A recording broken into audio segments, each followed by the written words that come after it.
The waitress didn't know the boy sleeping on the freezing bus stop bench was the son of one of America's most powerful businessmen. She only saw a child shivering beneath a thin hoodie as the temperature dropped below 12 degrees. Without hesitating, Edith Sullivan slipped off the only navy blue coat she owned and gently covered him before walking away into the snow with nothing but her waitress uniform to keep her warm. Across the street, a black SUV stopped for just a few silent seconds. Someone inside had witnessed everything. By sunrise, Riverside Diner had a mysterious new owner, and Edith's quiet act of kindness was about to change far more than her own life. Before we begin, I'd love to know where you're watching from and what your local time is right now. If stories about ordinary people making extraordinary differences speak to your heart, consider subscribing and joining us for more. Every weekday, Edith Sullivan's alarm rang at exactly 5:20 a.m., even though she rarely needed it. Years of responsibility had trained her body to wake before dawn, often a few minutes before the old clock on her bedside table began to buzz. She would lie still for a moment, listening to the apartment around her. The heater hummed unevenly through rusted vents. Water pipes clicked inside the walls. Somewhere in the building, a neighbor coughed through another cigarette-filled morning. Then came the sound Edith listened for first. A soft shuffle. Her mother's footsteps. "Morning, sweetheart," Margaret Sullivan called from the tiny kitchen. "I'm up," Edith answered with the same smile hidden inside her voice every single day. Their apartment occupied the second floor of a brick building on the west side of Cleveland, just 3 miles from Lake Erie. The place was barely 600 square feet. The wallpaper peeled near the windows. One cabinet door refused to close. During heavy rain, a bucket had to be placed beneath a leak near the hallway. Still, Margaret insisted on calling it home. "We've had worse," she liked to remind Edith. She wasn't wrong. After Edith's father passed away from a heart attack nearly 12 years earlier, they had lived in 3 different apartments before finally settling into this one. It wasn't much, but it was close enough for Edith to drive to work in less than 15 minutes, assuming her aging silver 2006 Ford Focus decided to cooperate. Most mornings, Margaret prepared oatmeal before Edith even entered the kitchen. Her hands shook noticeably now. The Parkinson's disease had started quietly, almost 3 years ago. At first, it was only a slight tremor whenever she poured coffee. Later came slower movements, then stiffness, then days when buttoning her own sweater became frustrating enough to make her cry after Edith left for work. Margaret never cried in front of her daughter. Neither did Edith. That had become an unspoken agreement between them. "You need to eat more," Margaret said, sliding a bowl across the table. "I'll eat again at work." "You always say that." "I mean it. You usually come home hungry." Edith laughed softly. "I know." Breakfast lasted barely 15 minutes. Before leaving, Edith organized her mother's medications into the small plastic container marked with the days of the week: Monday, Tuesday, Wednesday. Each compartment represented another quiet victory. Another week they had somehow managed to afford the prescriptions. The newest bottle had cost $238 after insurance. Edith still remembered staring at the pharmacy receipt for almost a minute before folding it carefully into her wallet. She had skipped buying new shoes that month. The soles of her work sneakers had nearly worn through. She decided they could survive another winter. Outside, cold January air greeted her like a slap across the face. The silver Ford sat beneath a thin layer of frost. Edith whispered the same words she whispered almost every morning. "Please, just start today." The engine coughed once, twice, then finally came alive. She smiled. "Thank you." The drive to Riverside Diner took 12 minutes. The diner stood on the corner of Madison Avenue and West 98th Street, its faded turquoise sign leaning slightly after decades of Ohio winters. Older residents still remembered when families lined up outside every Saturday morning. Back then, Riverside had been famous for homemade pies, endless coffee refills, and waitresses who remembered customers' birthdays. Those days were fading. A newly opened franchise restaurant 2 blocks away had stolen much of the business. The booths that once stayed full now remained empty until lunchtime. Some mornings there were more employees than customers. Edith parked beside Rosa Martinez's weathered pickup truck. Inside, the smell of bacon coffee and fresh bread still filled the air. It felt comforting, like stepping into another decade. "Morning, kid." Rosa waved a spatula without looking away from the grill. She had worked in Riverside's kitchen for 31 years. Her gray curls escaped beneath her hairnet. Her apron always carried a dusting of flour. If anyone represented the soul of the diner, it was Rosa. "Morning?" "You sleep. Enough." "You lying." Edith smiled. "A little." Rosa laughed. "Coffee. You already know the answer." A mug appeared before Edith had even removed her coat. That coat. Dark navy, wool, slightly faded around the cuffs. It wasn't expensive. It wasn't fashionable. But it mattered more than almost anything else she owned. Margaret had saved for nearly 8 months to buy it. Edith had been 26 then. "You work nights," her mother had said while handing over the wrapped box. "You always pretend you're warm." "I am warm." "No, you're stubborn." Inside the box lay the coat. Simple, elegant. Built for Cleveland winters, Margaret had sewn Edith's initials into the inside lining by hand. E.S., tiny, white stitches, almost invisible. Whenever Edith slipped her arms into the sleeves, she thought about those careful stitches. They reminded her someone had loved her enough to prepare for winters she hadn't yet faced. "Still wearing it?" Rosa glanced toward the coat hanging beside the kitchen entrance. "My lucky coat. You've had that thing forever." "I'll keep it forever." "You need a newer one," Edith smiled. "This one's perfect." Before Rosa could answer, another voice interrupted. "If only customers loved this place as much as you love that coat." Frank Doyle stepped from the office carrying several invoices. At 55, Frank looked permanently exhausted. Dark circles rested beneath his eyes. His tie was never straight. He wasn't cruel, just worn down by numbers that refused to improve. "Morning," Edith greeted. Frank nodded absent-mindedly. "We're down another 8% this week." No one answered. "The owner's talking to buyers again." Silence spread through the kitchen. Everyone already knew. For months, rumors had floated through the diner. Someone wanted to buy Riverside. No one knew who, no one knew when, but every employee understood what often happened after businesses changed ownership. Layoffs, new management, higher expectations, lower payroll. Frank sighed heavily. If things don't improve, he didn't finish. He didn't have to. After he disappeared into the office, Rosa quietly flipped another pancake. "I've seen 4 owners." She shrugged.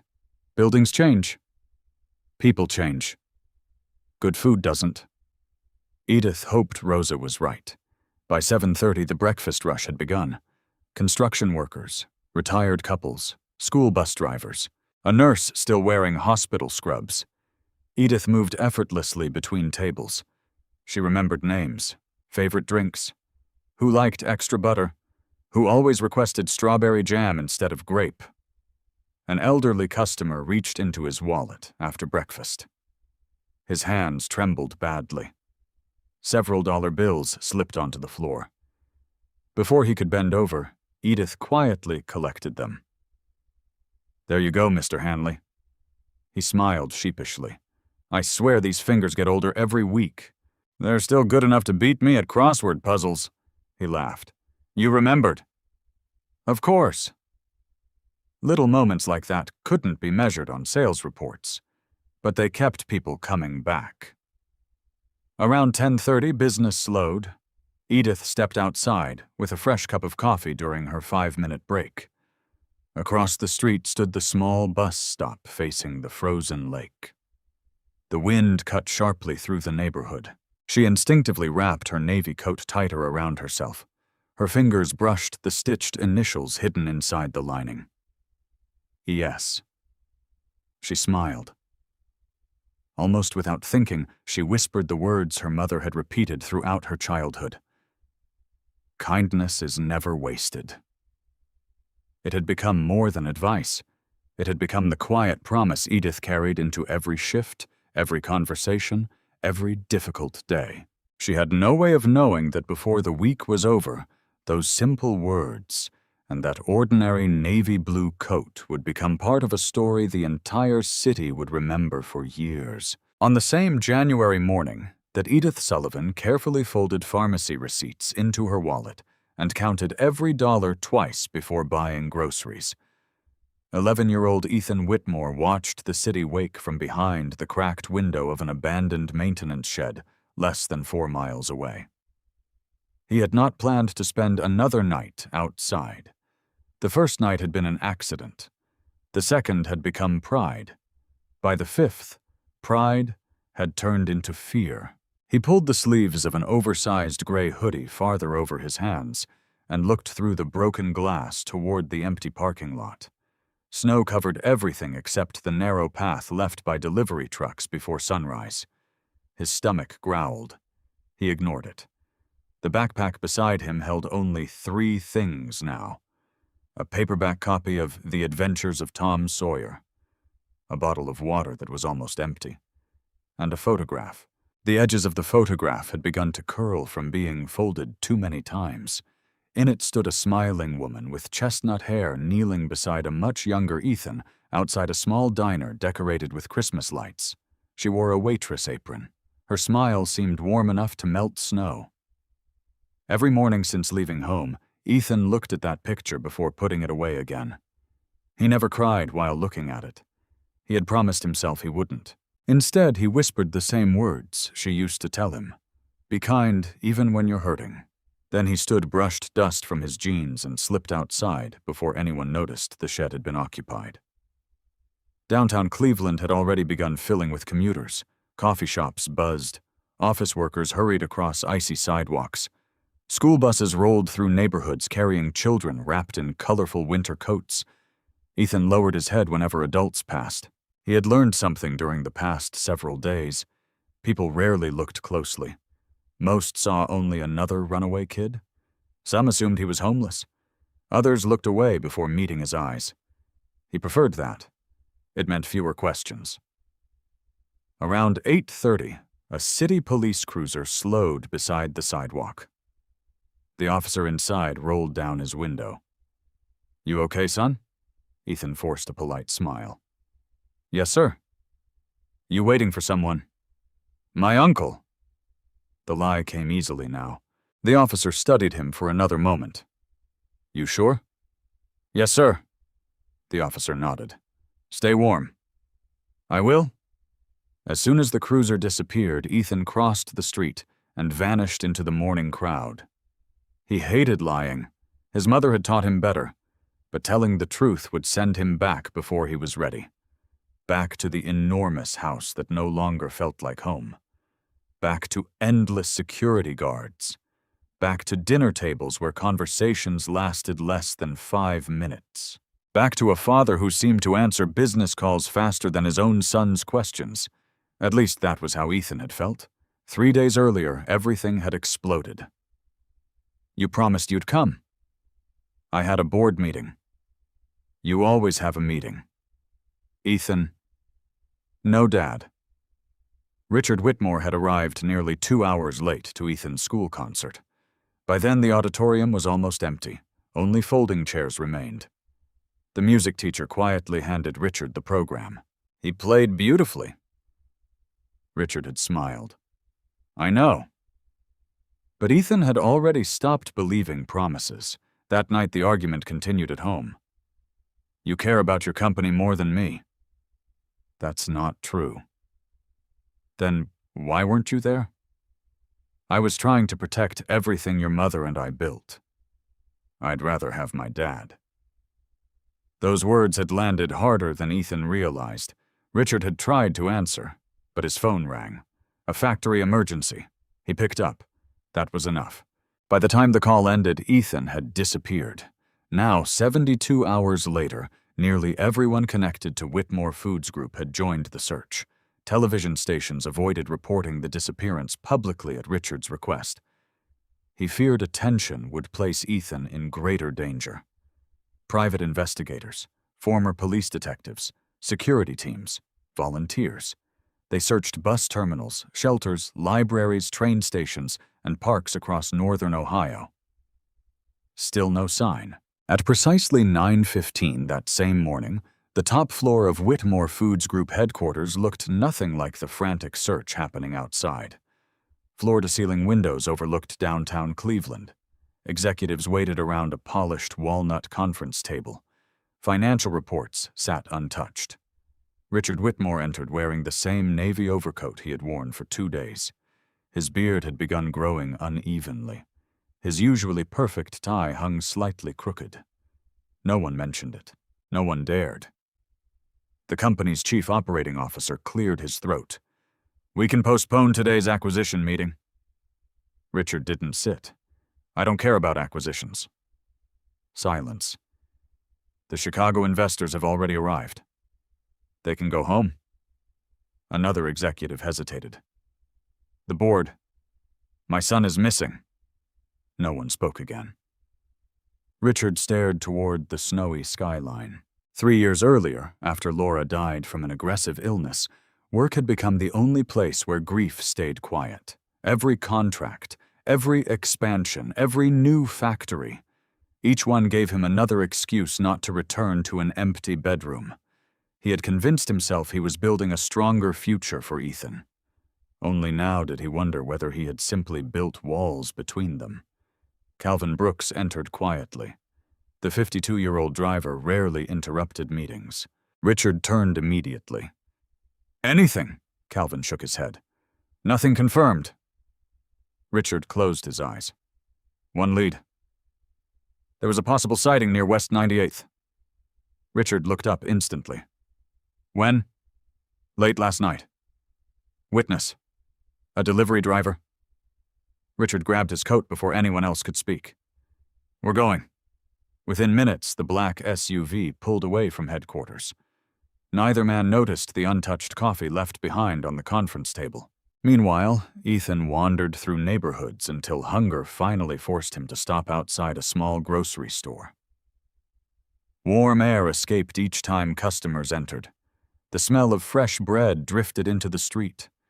He watched families carry bags filled with food, parents reminding children to zip their coats, teenagers laughing over hot chocolate.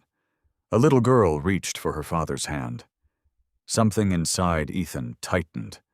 Not because he wanted expensive things. He wanted ordinary moments. The kind his family used to have before hospitals, funerals, and endless business meetings changed everything. His mother had always insisted on simple Saturdays. No bodyguards, no assistants, no fancy restaurants. Just pancakes somewhere local. Sometimes they visited Riverside Diner, sometimes another cafe. She always tipped generously. When Ethan once asked why she smiled. Because kindness travels farther than money. He still remembered the waitress who had given him extra whipped cream when he was 6. He wondered if she still worked there. The thought disappeared as cold wind swept across the sidewalk. He adjusted his backpack and continued walking without realizing his steps were slowly carrying him toward Madison Avenue. Toward Riverside Diner. Toward the woman whose life was about to become forever connected with his own. Neither Edith nor Ethan knew it yet. But while one carried a navy blue coat stitched lovingly by her mother, the other carried a worn photograph of his. Both were holding on to the same thing without realizing it. A reminder that love could still keep someone warm long after the person who gave it was gone. By Wednesday afternoon, the wind coming off Lake Erie had turned sharper than anyone expected. Customers rushed into Riverside Diner with red cheeks and frozen hands stomping snow from their boots before settling into warm booths. The coffee machine hissed almost constantly, filling the room with the comforting aroma of freshly brewed coffee and cinnamon pancakes. For Edith Sullivan, Wednesdays usually passed quietly. The lunch crowd was smaller than Mondays. Construction workers had already returned to their job sites. Office employees grabbed sandwiches to go. Retired couples lingered over pie and endless conversations. It gave Edith enough time to notice things other people ignored.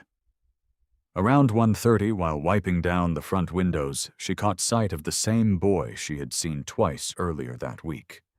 He stood across Madison Avenue beneath the bus stop shelter. Gray hoodie, worn jeans, a backpack hanging from one shoulder. His sneakers looked clean, but soaked from walking through melting snow. He wasn't begging. He wasn't bothering anyone. He simply watched people hurry past as though searching for something he couldn't name. Edith frowned slightly. "Who's that kid?" Rosa glanced through the window while sprinkling cheese over an omelet. "Him again." "You've seen him before, for 3 mornings now." "You know him," Rosa shook her head. "No. But he doesn't act like the usual runaways." "What do you mean?" "He says thank you." Edith looked back towards the bus stop. The boy had just bent down to pick up an empty soda can someone had dropped. Instead of leaving it there, he carried it to a trash bin before returning to the bench. It was such an ordinary gesture. Most people walking past never even noticed. Edith did. Before she could think further, Frank Doyle stepped from his office. "Table 7 needs coffee." She nodded. "I'm coming." The afternoon moved on. At exactly 2:45 p.m., a young mother entered carrying a crying toddler. "I'm so sorry," the woman said nervously. "He skipped his nap." "It's okay," Edith replied warmly. "We've all had days like that." Instead of looking annoyed, she knelt beside the little boy. "Would you like some crayons?" The crying slowed almost immediately. 5 minutes later, the child was happily coloring a paper placemat. His exhausted mother smiled with relief. "How did you do that?" Edith laughed. "I remembered what used to calm me when I was little." The woman left an extra $10 tip. Frank noticed. "Good work." Edith simply smiled. Money mattered. Kindness mattered more. Near 4 o'clock, business nearly stopped altogether. Frank began reviewing inventory while Rosa prepared soup for the dinner shift. Edith looked toward the bus stop again. The boy was still there. Except now he sat alone on the bench reading an old paperback. She couldn't make out the title, only the concentration on his face. He read slowly, occasionally smiling at something on the page. Not once did he ask strangers for money. Not once did he approach passing cars. Eventually, Edith walked into the kitchen. "Rosa." "Did we sell all the chicken noodle soup?" Rosa lifted the lid from a large pot. "Still plenty?" "What happens if nobody orders the rest?" "It gets thrown away tonight?" Edith hesitated. Rosa studied her expression. "You're thinking about the boy." Edith didn't answer immediately. "I just don't like seeing food wasted." Rosa sighed. "You've always had a soft heart." Before Edith could respond, Frank's voice echoed from the dining room. "No taking food outside." Edith froze. Frank entered carrying several invoices. The owner reviewed last month's numbers. He tapped the papers. "Food waste is costing us." "We'll donate leftovers," Rosa asked hopefully. Frank shook his head.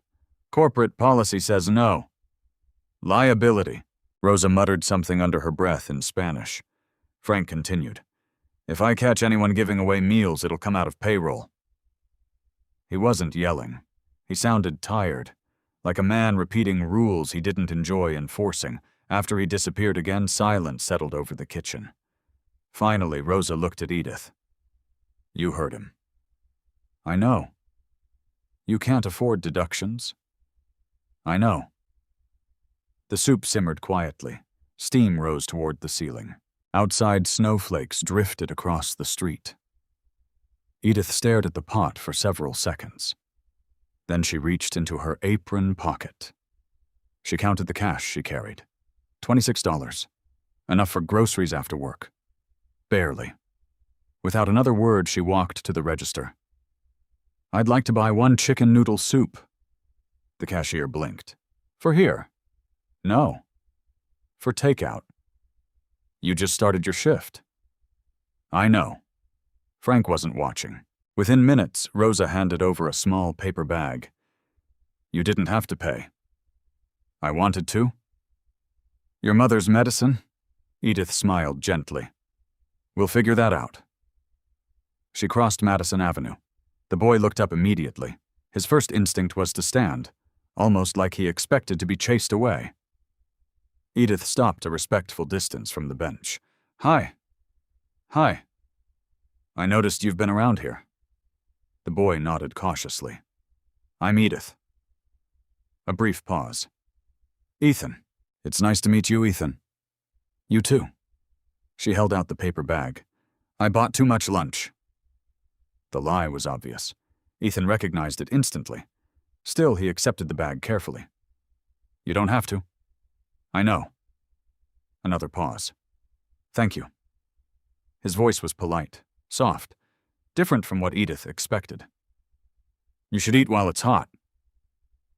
He opened the bag.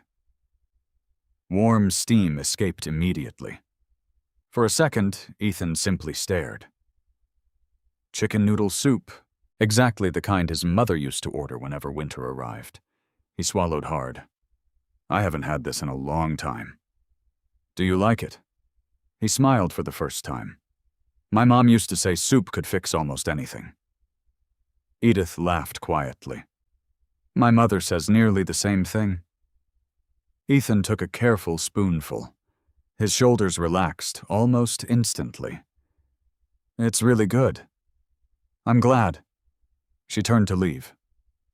Wait. Edith looked back. Can I ask you something? Sure. Why are you being nice to me? The question surprised her. She thought about it, then shrugged. Because someone was nice to me when I needed it. Ethan lowered his eyes. My mom used to tell me something. What was that? She always said, he hesitated, warm food tells people they matter. Edith felt something tighten gently inside her chest. My mother says something similar. What? She smiled. Kindness is never wasted. Neither of them noticed Calvin Brooks' black SUV waiting at the traffic light nearly 100 yards away. Calvin glanced toward the bus stop while waiting for the signal to change. His eyes lingered on the boy, then on the waitress standing beside him. The light turned green. Traffic behind him honked. He drove on. He never saw Ethan's face clearly, but something about the backpack, the posture, the careful way the child held the soup, stayed with him longer than he expected. Back at the diner, Edith watched through the window as Ethan slowly finished every last spoonful. When he reached the bottom of the container, he folded the napkin neatly, placed the empty bowl inside the paper bag, walked to the trash can, and threw everything away properly. Even from across the street, Edith could see him glance toward Riverside Diner one last time before walking into the falling snow. She smiled without realizing it. For the first time in several days, the lonely boy no longer looked like someone simply trying to survive another afternoon. He looked, if only for a few minutes, like an 11-year-old child who had remembered what it felt like to be cared for. Neither of them realized that this quiet exchange over a simple bowl of chicken noodle soup had already begun changing lives in ways neither could yet imagine. By Thursday morning, the small notebook Edith Sullivan kept inside her purse had become more frightening than any overdue bill. Every expense was written in neat blue ink. Rent, electricity, gasoline, groceries, her mother's prescriptions. She had always believed that writing numbers down made them easier to face. This month, it only proved there was nowhere left to cut. Edith sat inside her aging Ford Focus outside a neighborhood pharmacy at exactly 8:12 a.m., staring at the receipt the pharmacist had handed her only moments earlier. Medication refill. $238.47. She folded the paper once, then again, carefully as though folding it smaller might somehow reduce the amount she owed. Her checking account held just under $400. Payday was still 6 days away. She closed her eyes. For a brief moment, she imagined what life might feel like without constant arithmetic, without wondering whether buying oranges meant delaying an oil change, without calculating how many extra cups of coffee customers would have to order before tips covered another prescription. A light knock on the passenger window interrupted her thoughts.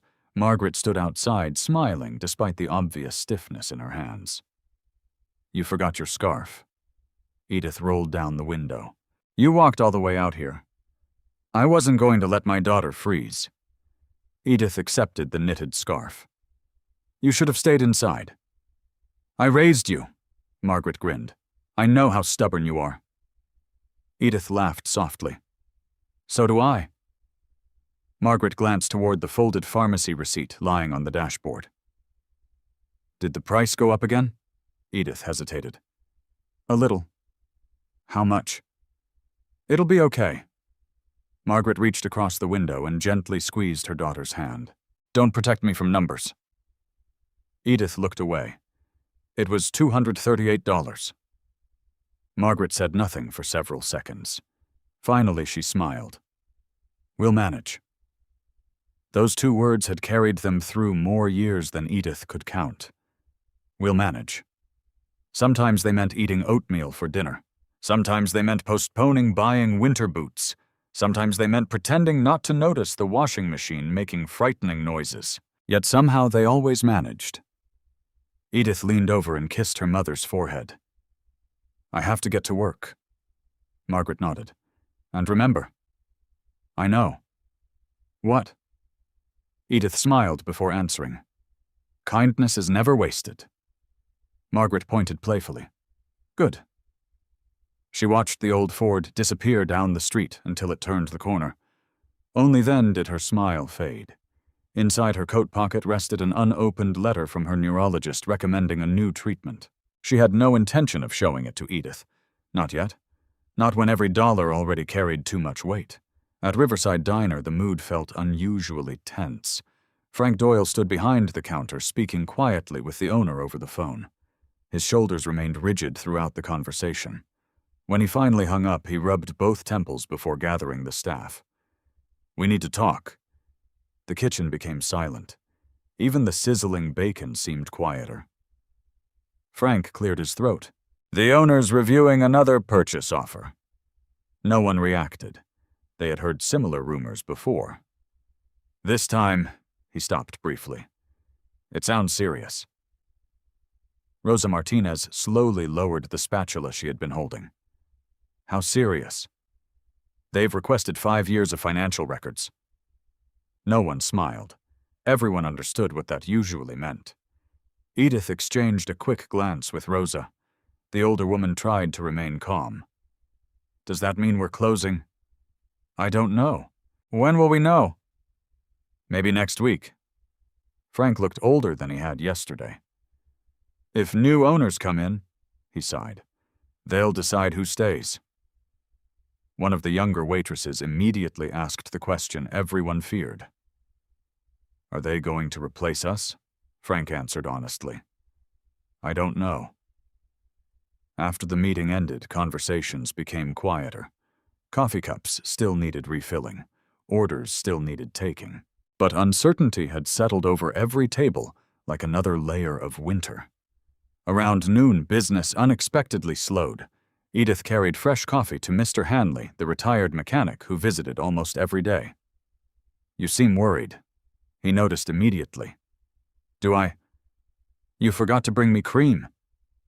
Edith laughed. "I did. You've never forgotten before." She returned with cream. Mr. Hanley stirred his coffee slowly. When my garage closed 30 years ago, I thought I'd never work again. Edith listened. You know what I learned? What? Buildings close. Jobs change. The kind of person you are that stays. She smiled politely.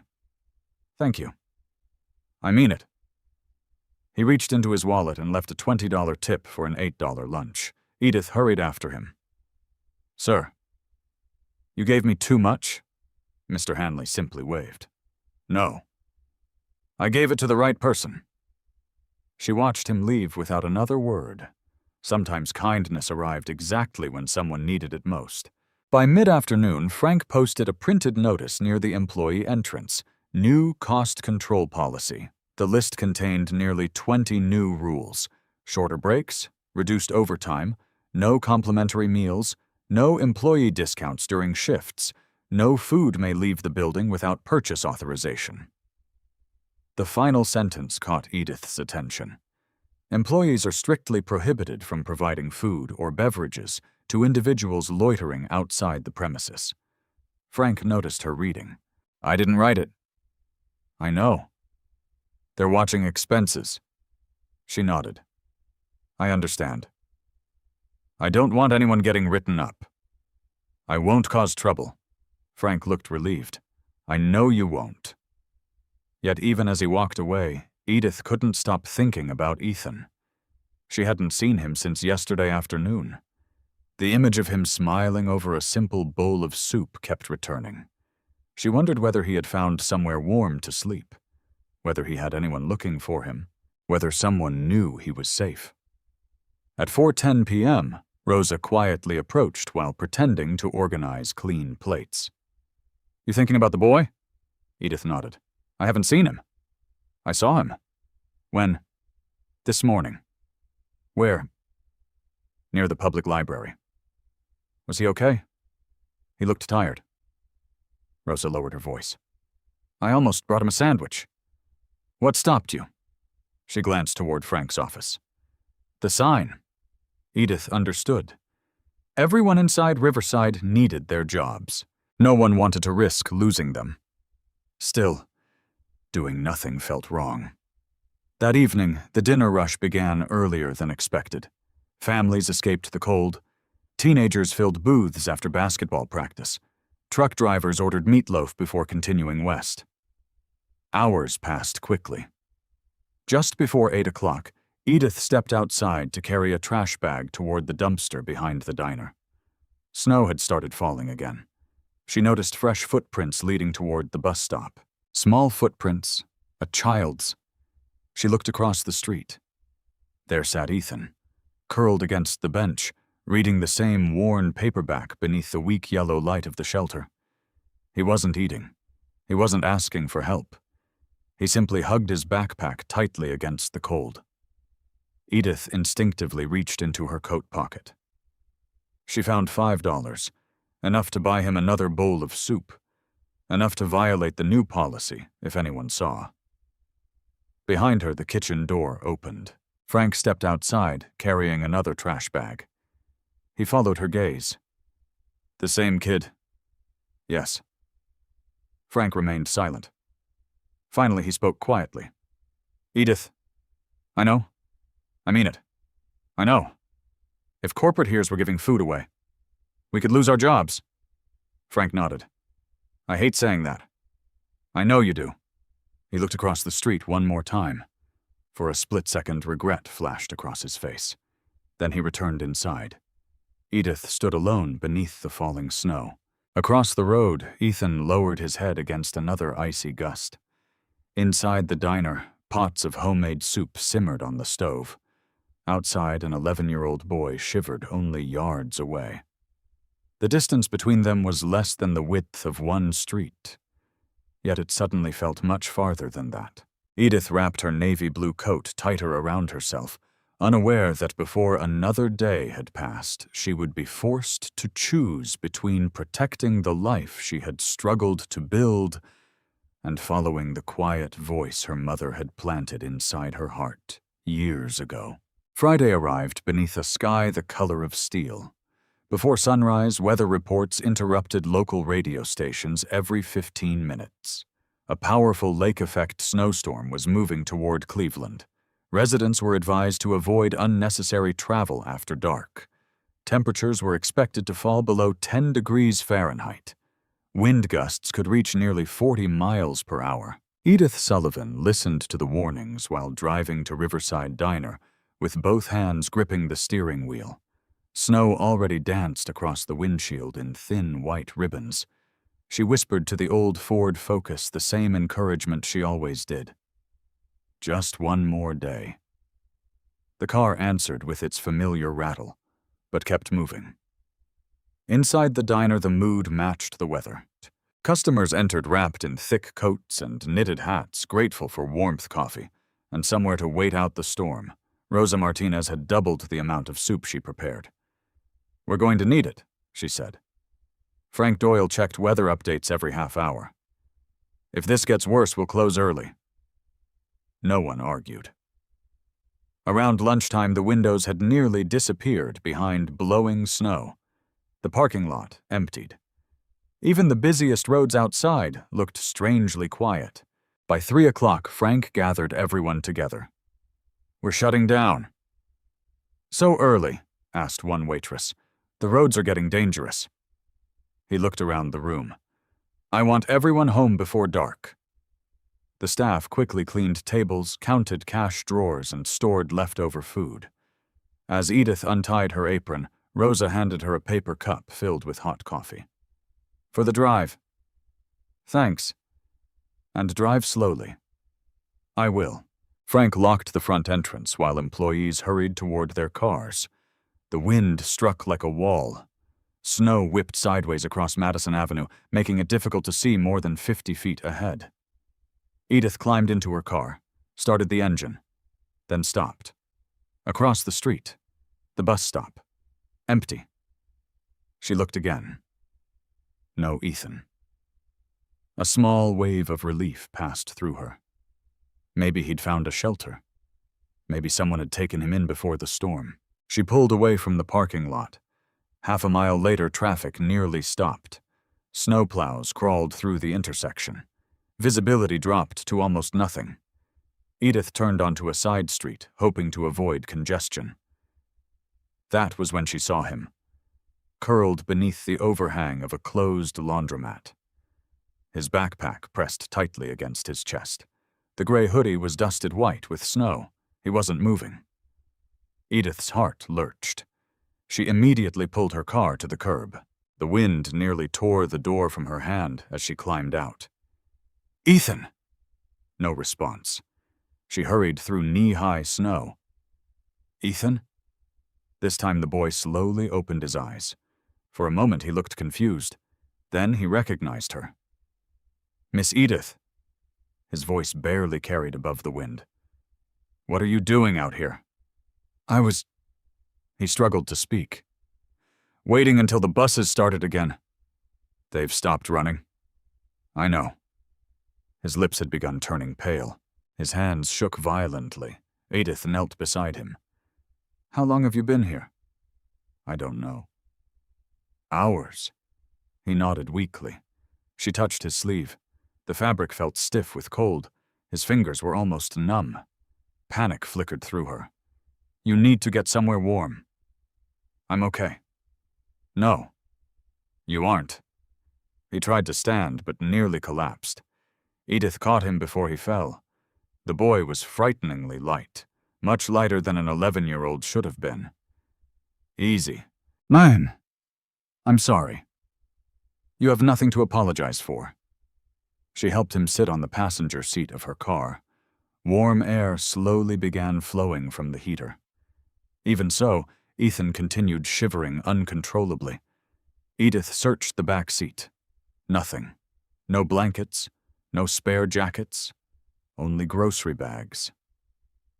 She looked at her own coat, the navy blue wool coat her mother had spent months saving to buy.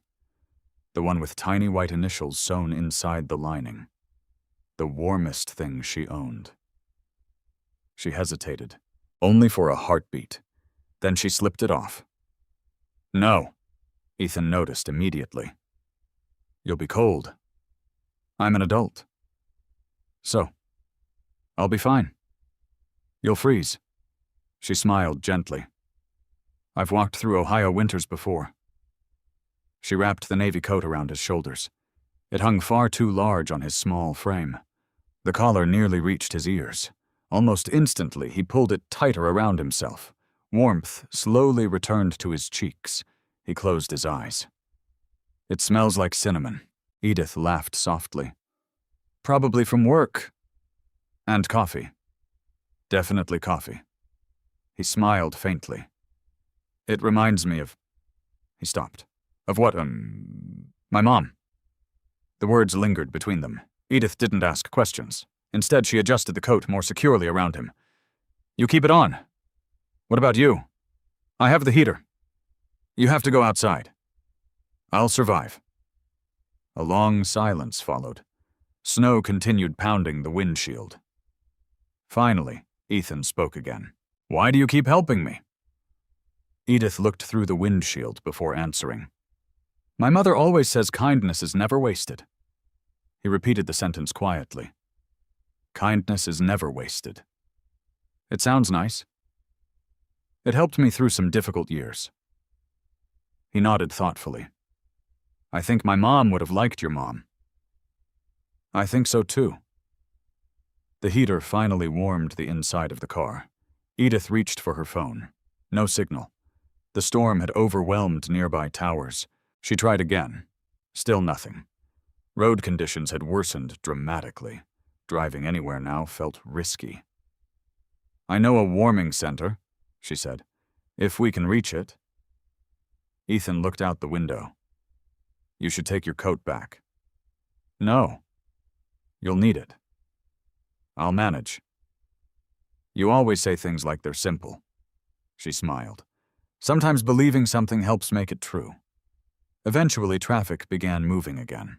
Edith carefully steered toward a nearby community recreation center that served as an emergency shelter during severe storms. By the time they arrived, volunteers hurried people inside. Families, senior citizens, drivers stranded by the weather, children wrapped in blankets. A volunteer approached immediately. Does he need medical attention? I think he mostly needs warmth. Within minutes, Ethan sat beneath heavy blankets holding a cup of hot chocolate. Edith remained only long enough to ensure he was safe.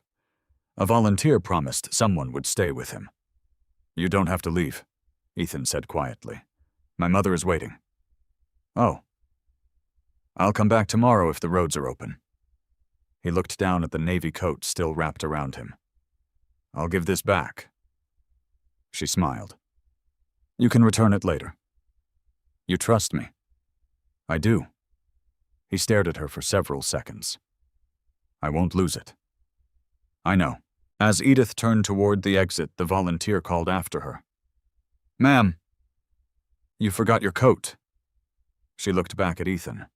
He sat bundled inside it, finally no longer shaking. Edith smiled. He needs it more. Without another word, she stepped back into the storm, wearing only her thin waitress uniform beneath a light cardigan. The cold struck instantly. Wind bit through every layer of clothing. She hugged herself tightly and began walking toward her car. She never noticed the black SUV parked across the street. Inside, Richard Whitmore and Calvin Brooks had just arrived after following another report of a young boy matching Ethan's description. Neither man had reached the recreation center in time. Instead, they witnessed something else. A young waitress leaving the building without a coat. Calvin frowned. Sir. Richard looked through the windshield. The boy, wrapped in a navy blue coat, the waitress walking away into blinding snow, with nothing protecting her from the bitter wind. Richard watched in silence. Then he spoke only 5 quiet words. Follow the woman first. Neither of them understood why. Not yet. But something about that simple act of sacrifice reminded Richard painfully of someone he had loved and lost. Richard Whitmore had spent the last 3 days searching every corner of Cleveland. He had walked through homeless shelters wearing clothes no one would recognize from magazine covers. He had checked hospital waiting rooms in the middle of the night. He had spoken with police officers, bus drivers, librarians, security guards, and volunteers. Every time his phone vibrated, his heart stopped for half a second. Every time it wasn't Ethan, disappointment settled a little deeper. Now sitting inside the black SUV across from the community recreation center, he watched a young waitress disappear into the blizzard, wearing nothing more than a thin gray cardigan. "Stay with her," Richard said quietly. Calvin Brooks looked uncertain. "What about the boy?" Richard never took his eyes off the woman walking through the storm. "Someone inside is already helping him." He paused. "But that woman just gave away the warmest thing she had." Calvin nodded and eased the SUV forward. They followed Edith from a respectful distance. She drove cautiously through streets that had almost vanished beneath fresh snow. Several times her little silver Ford slid before finding traction again. Richard found himself gripping the armrest every time it happened. "She's driving without a coat." Calvin glanced toward the windshield. "The heater in that old car probably isn't much." Richard remained silent. 15 minutes later, the Ford turned into a modest apartment complex. Edith hurried from the parking lot toward the building entrance, hugging herself tightly against the freezing wind. She disappeared inside. Richard continued staring at the doorway long after it had closed. "What kind of person does that?" he asked quietly. Calvin answered without hesitation. "The kind your wife used to be." Richard closed his eyes. Laura. For a moment, memories pushed aside the storm outside. He saw her laughing inside a tiny apartment years earlier when they had almost nothing. He remembered how she used to keep spare gloves in the car every winter, not for themselves, for strangers. "You never know who forgot theirs," she always said. Richard had smiled at the habit back then. Eventually, he started carrying extras, too. After Laura died, those gloves slowly disappeared from the car. Not because he stopped believing in kindness, because grief had quietly replaced it with routine. Calvin gently interrupted the silence. "Should we go back?" Richard looked once more toward the apartment building. "Yes. But first..." He took a business card from his wallet. "No." He stopped himself. "Not yet." The SUV disappeared into the snow. Back at the recreation center, volunteers continued helping people displaced by the storm. Ethan sat wrapped in blankets, still wearing Edith's navy blue coat. He refused to take it off. "It belongs to someone else," a volunteer explained. "We'll keep it safe. I promised I'd return it." The volunteer smiled. "You can." Before she could say anything else, another volunteer hurried over. "We've got someone asking about a missing 11-year-old. Ethan froze. His heart began pounding. Another search team. He stood. "I need some air." "You shouldn't go outside." "I'll only be 1 minute." Without waiting for permission, he slipped through a side entrance into the covered courtyard behind the building. The storm had eased slightly. Snow continued falling, but the wind had weakened. Ethan stood beneath the roof, clutching the navy coat around himself. He buried his face briefly against the soft wool. It still smelled faintly of cinnamon and coffee, and something else. Home. Not his own home. The feeling of one. A voice behind him broke the silence. "Ethan." He turned. Richard stood only 20 feet away. Neither of them moved. For several long seconds, father and son simply stared at one another. Richard's eyes immediately filled with relief. "Ethan." The boy lowered his head. "I'm sorry." Richard crossed the remaining distance slowly. He didn't run. He didn't lecture. He simply stopped in front of his son. "I've been looking everywhere." "I know." "I thought..." His voice broke before he finished. "I thought I'd lost you." Ethan swallowed hard. I didn't mean to scare you. Richard knelt so they were eye level. You scared me more than I've ever been scared in my life. Silence. Snow drifted quietly around them. Finally, Ethan whispered, I thought you cared more about work. Richard closed his eyes. I know. I kept waiting. I know. You missed Mom's favorite concert, too. I know. You kept saying later. Richard nodded slowly. I was wrong. The words surprised even him. I thought I was protecting our future. He shook his head. But I stopped protecting what mattered most. Tears gathered in Ethan's eyes. I just wanted my dad. Richard opened his arms. This time Ethan didn't hesitate. He stepped forward. Father and son embraced tightly, while snow settled gently across Richard's shoulders. Neither noticed the volunteers quietly turning away to give them privacy. Several minutes passed before Richard finally spoke again. I owe someone a thank you. Ethan looked down at the navy coat. Miss Edith? She gave you this? Ethan nodded. She bought me soup yesterday, too. Richard looked closely at the coat for the first time. The wool was worn but carefully maintained. Near the collar, tiny white stitches caught his attention. E.S. hand sewn. Someone had taken time to personalize it. She walked home without this. Ethan nodded again. She kept saying I'd be warmer. Richard ran his hand gently across the sleeve. Then he asked softly, What did she say when she gave it to you? Ethan smiled through damp eyes. She said her mom always tells her kindness is never wasted. Richard repeated the sentence under his breath. Kindness is never wasted. He looked toward Calvin. Find out everything you can about Riverside Diner. Calvin blinked. The diner? The waitress works there. Yes, sir. And... Richard hesitated.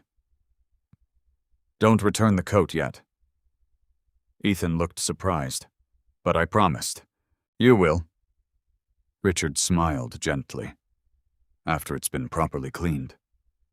He carefully folded one side of the coat over Ethan's shoulder. This deserves respect. As they prepared to leave the recreation center, Director approached. We're glad your son's safe.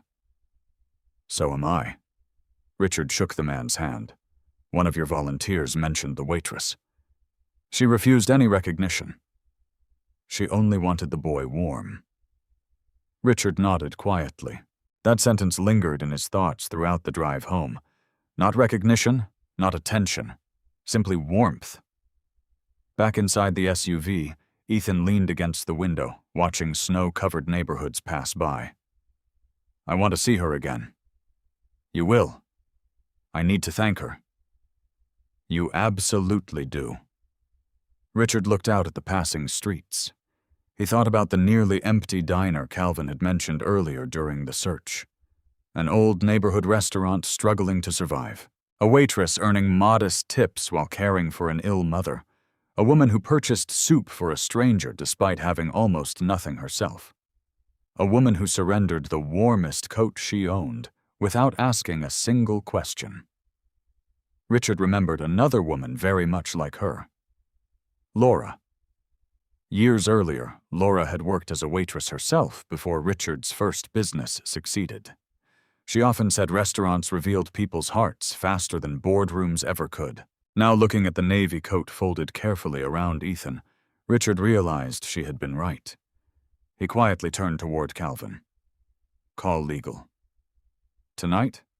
Tonight. What should I tell them? Richard looked back once more at the coat. I want every document on Riverside Diner on my desk before sunrise. Calvin understood immediately. Without another question, he picked up his phone. Neither Ethan nor Richard knew exactly what tomorrow would bring. But both understood one thing with perfect clarity.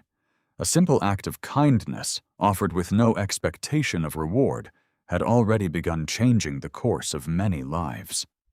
and the navy blue coat stitched lovingly with 2 tiny white initials was about to become the most important piece of clothing either of them had ever known. By 6 o'clock the following morning, the storm had finally begun to move east. Fresh snow covered Cleveland in a blanket of brilliant white. The city looked peaceful, almost innocent. No one passing Riverside Diner would have guessed that its future had changed before sunrise. Inside Whitmore Foods Group headquarters, however, the lights had never gone out. A thick folder rested on Richard Whitmore's desk. Across the front, someone had typed only 3 words. Riverside Diner. Richard opened it slowly. The first pages contained exactly what he expected: annual revenue, payroll, maintenance costs, tax records, a declining customer count over the previous 4 years, deferred repairs, an aging building. Everything suggested one conclusion: financially, the diner was a poor investment. Richard closed the file for a moment. If this were only about numbers, he murmured, I'd never buy it. Calvin Brooks stood nearby holding another folder. This one isn't financial. Richard looked up. What is it? The property's history. Richard opened the second file. A faded photograph slipped onto the desk. It showed Riverside Diner nearly 25 years earlier. The sign looked new. Every booth was full. Several waitresses stood smiling outside the entrance. Richard stared at the picture. Then his expression changed. He picked it up carefully.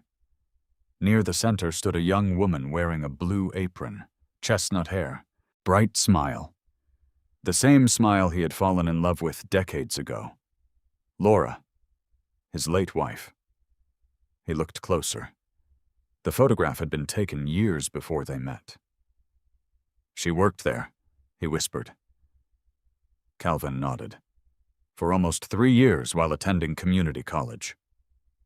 Richard hadn't known. Laura rarely talked about those difficult years.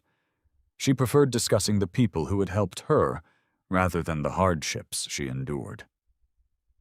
He turned another page. A handwritten employee newsletter had been preserved inside the file. One sentence caught his attention. Laura Whitmore, then Laura Bennett, was recognized this month for quietly purchasing meals for neighborhood children using her own tips. Richard leaned back slowly. A strange warmth spread through his chest. The waitress who had wrapped Ethan in her only coat. The diner where Laura had once served tables. The same instinct. The same quiet generosity. Perhaps that wasn't coincidence after all. He looked toward Calvin. When did Laura leave Riverside? The year she met you. Richard smiled faintly. I remember our first date. So do I. Calvin chuckled. She made you eat at a tiny diner instead of the expensive restaurant you'd reserved. Richard laughed for the first time in days. She said the pie was better. And it was. Silence settled comfortably between them. Finally, Richard closed both folders. I've made my decision. Calvin already knew. Still, he asked, You're buying it? Richard nodded. Not because it needs saving. He looked again at Laura's photograph. Because places like that deserve to survive. 3 hours later, attorneys representing Whitmore Holdings entered the owner's office at Riverside Diner. Negotiations that had dragged on for months suddenly accelerated. The asking price surprised everyone. Richard accepted it without attempting to negotiate. The owner's attorney blinked. You're agreeing immediately? Yes. No revisions? No. No financing contingency? Richard smiled politely. We're paying in full. By noon, every required document had been signed. Ownership would officially transfer the following Monday. Across town, Edith Sullivan knew absolutely nothing about any of it. She spent Saturday morning helping Margaret prepare vegetable soup. You still don't have your coat, Margaret noticed immediately. Edith smiled. I lent it to someone? Margaret stirred the soup slowly. The little boy? Edith looked surprised. How did you know? A mother knows, Edith laughed. I suppose that's true. Were you cold? A little. Margaret reached across the table. You'd do it again. Edith thought for only a second. Yes. I know. Margaret squeezed her daughter's hand. I'm proud of you. Edith looked away shyly. I just couldn't leave him. No. You couldn't. Margaret smiled warmly. Neither could I. Meanwhile, Ethan sat inside the enormous Whitmore mansion, still refusing to remove the freshly cleaned navy coat from the chair beside him. Housekeepers had offered to store it safely. He refused. It stays with me. Richard quietly watched from the doorway. You really like that coat? Ethan nodded. It reminds me. Of what? That strangers can care. Richard walked into the room. They can. I forgot. Richard sat beside his son. So did I. Ethan looked at him curiously. What do you mean? I spent too many years believing success fixed everything. It doesn't. Richard smiled sadly. It can buy buildings. It can buy companies. It can buy almost anything. He looked toward the folded navy coat. But it can't buy someone choosing to help another person when nobody's watching. Ethan quietly considered that. After a long silence, he asked, Are we going to thank her? Yes. When? Soon. Richard hesitated. I want to do it the right way. The right way. I don't want her to feel like we're paying her. We're not. No? We're honoring what she reminded us. Ethan nodded. I understand. Later that afternoon, Richard returned to his office. His attorneys waited with final paperwork. The acquisition is complete, one lawyer announced. Richard signed the final page. Then he surprised everyone. I have one condition. The attorneys looked up. The current staff stays. All of them. Yes. The diner isn't profitable. I know. You may eventually need restructuring. Richard folded the pen carefully. We'll improve the business. We're not replacing the people. One attorney adjusted his glasses. What about management? Richard smiled slightly. We'll observe first. I want to know who they really are before making changes. No one argued. When Richard Whitmore made a decision, it rarely changed. That evening, Riverside Diner remained blissfully unaware. Frank Doyle balanced receipts. Rosa Martinez baked tomorrow's pies. Edith refilled coffee for the last customers before closing. The old neon sign buzzed softly outside. Everything appeared exactly as it had the week before. Yet ownership papers now listed a different name. Whitmore Holdings. The diner had officially become part of one of the largest privately owned companies in the Midwest. Still, Richard hadn't purchased it because of market value, nor because of real estate, nor because of profit. He had purchased it because, standing in a blizzard, he had witnessed a young waitress surrender her only winter coat to an exhausted child without expecting recognition, repayment, or even thanks. That single moment had reminded him of the woman who once changed his own life. Laura. She had often told him something during the early years of their marriage. If kindness disappears from ordinary places, people will stop believing it exists. Looking through his office window toward the snowy city, Richard quietly repeated her words. Then he added another thought. Riverside still has its kindness. He smiled softly. And as long as it does, it's worth protecting. Across the city, Edith tucked Margaret into bed before hanging her thin gray cardigan near the apartment heater to dry completely. The empty hook where her navy coat normally hung caught her attention. For just a second, she missed it. Then she imagined Ethan warm somewhere safe. The emptiness no longer bothered her, because sometimes warmth wasn't measured by what remained on your own shoulders. Sometimes it was measured by who no longer had to shiver. Neither Edith nor the employees arriving for work the next morning had any idea that the quiet neighborhood diner they loved now belonged to the father of the very boy whose life had been changed by a bowl of soup and a navy blue coat. And within days, that truth would transform every life connected to Riverside forever. Monday morning began like every other Monday at Riverside Diner. The coffee machine hissed before sunrise. Rosa Martinez pulled fresh biscuits from the oven. Frank Doyle unlocked the front door exactly at 6. Edith Sullivan parked her aging Ford Focus in the same corner of the lot, wrapped only in a thick gray sweater beneath an inexpensive windbreaker she had borrowed from Margaret. Customers immediately noticed the missing navy blue coat. Mrs. Ellis, who had eaten breakfast there every Monday for nearly 8 years, smiled as Edith poured her coffee. "Where's your beautiful blue coat, sweetheart?" Edith smiled politely. "I loaned it to someone." Mrs. Ellis blinked. "In this weather? Someone needed it more." The elderly woman reached across the table and gently patted Edith's hand. "That sounds like you." Edith simply laughed and continued working. She never imagined those words would matter before the day ended. By 9 o'clock, the breakfast rush had slowed. Frank called everyone together. His face looked unusually serious. "I just got a call from the owner." The kitchen became silent. Even Rosa stopped chopping onions. Frank took a slow breath. "The sale is official." Nobody spoke. One waitress whispered first. "So, it's true." Frank nodded. "The diner has been sold." Questions erupted immediately.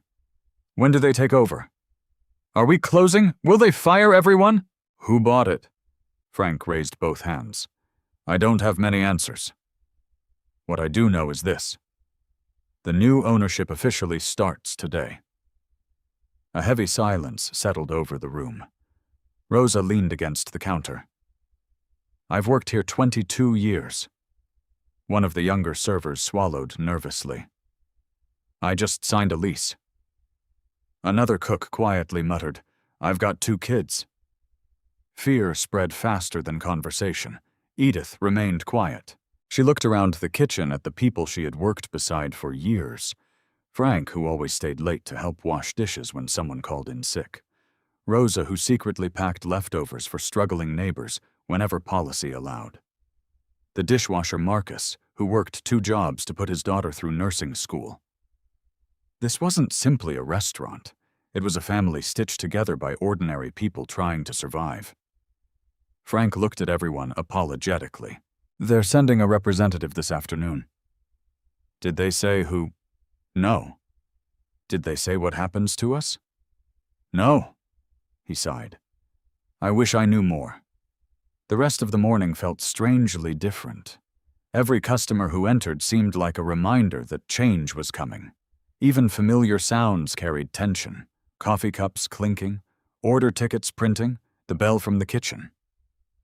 Around 11, Rosa quietly joined Edith beside the pie display. "You think they'll keep us?" Edith considered the question. "I honestly don't know. I've seen companies buy places before. So have I. They always talk about efficiency. They usually mean fewer people." Edith nodded slowly. "I know." Rosa forced a smile. "If they fire me, I'll probably end up cooking for my grandchildren every day." "You'd spoil them." "I already do." Both women laughed softly. The laughter lasted only a moment. At exactly noon, a black luxury sedan rolled into the parking lot. Conversation inside the diner stopped almost immediately. A man in a charcoal business suit stepped out carrying a leather briefcase. He looked every bit like the kind of executive employees feared. Polished shoes, perfect tie, calm expression. Frank straightened his apron. That must be him. The suited man entered with a polite smile. "Good afternoon. I'm looking for Mr. Frank Doyle." Frank stepped forward. "That's me." The visitor extended his hand. "My name is Daniel Mercer. And I'm here on behalf of Whitmore Holdings." The name meant nothing to most employees, but it sounded enormous, corporate, powerful. Frank led him into the office. The door closed. Every employee immediately pretended to work while secretly watching. 5 minutes passed. 10, 15. Finally, the office door opened. Daniel Mercer stepped back into the dining room. He smiled politely. "I'd like to say something to everyone." The entire staff gathered. Even customers looked curious. Daniel spoke calmly. "First, thank you for welcoming me. As you know, Riverside Diner has a new ownership." No one moved. He continued, "I've been authorized to share only a few decisions today." Edith unconsciously folded her hands together. "The first decision." Daniel looked around the room. "There will be no layoffs." Silence. Absolute silence. No one seemed to believe him. Daniel repeated himself. "No employee is losing their position because of this acquisition." Rosa covered her mouth. Marcus actually let out the breath he had apparently been holding for hours. Frank blinked. "I'm sorry." He shook his head. "Could you repeat that?" Daniel smiled. "Every current employee is being retained." A wave of relief swept through the room. Someone actually laughed. Another employee quietly whispered, "Thank God." Frank looked stunned. "That's unusual." Daniel nodded. "So I've been told." The second decision. He opened his briefcase. "The new owner wants the building repaired." He began reading. "Kitchen equipment updates. Roof replacement. Dining room renovation. Heating improvements. No employee wages will be reduced during construction." This time, genuine smiles appeared. Rosa whispered to Edith, "The heater finally getting fixed." Edith smiled. "It sounds like it." Daniel continued. "The third decision?" He looked directly at Frank. "The owner wishes normal operations to continue. No changes to today's schedule. No management restructuring. At least not yet." Frank nodded slowly. "We can do that." Daniel closed the folder. "Thank you. If anyone has questions, I'll answer what I'm authorized to answer."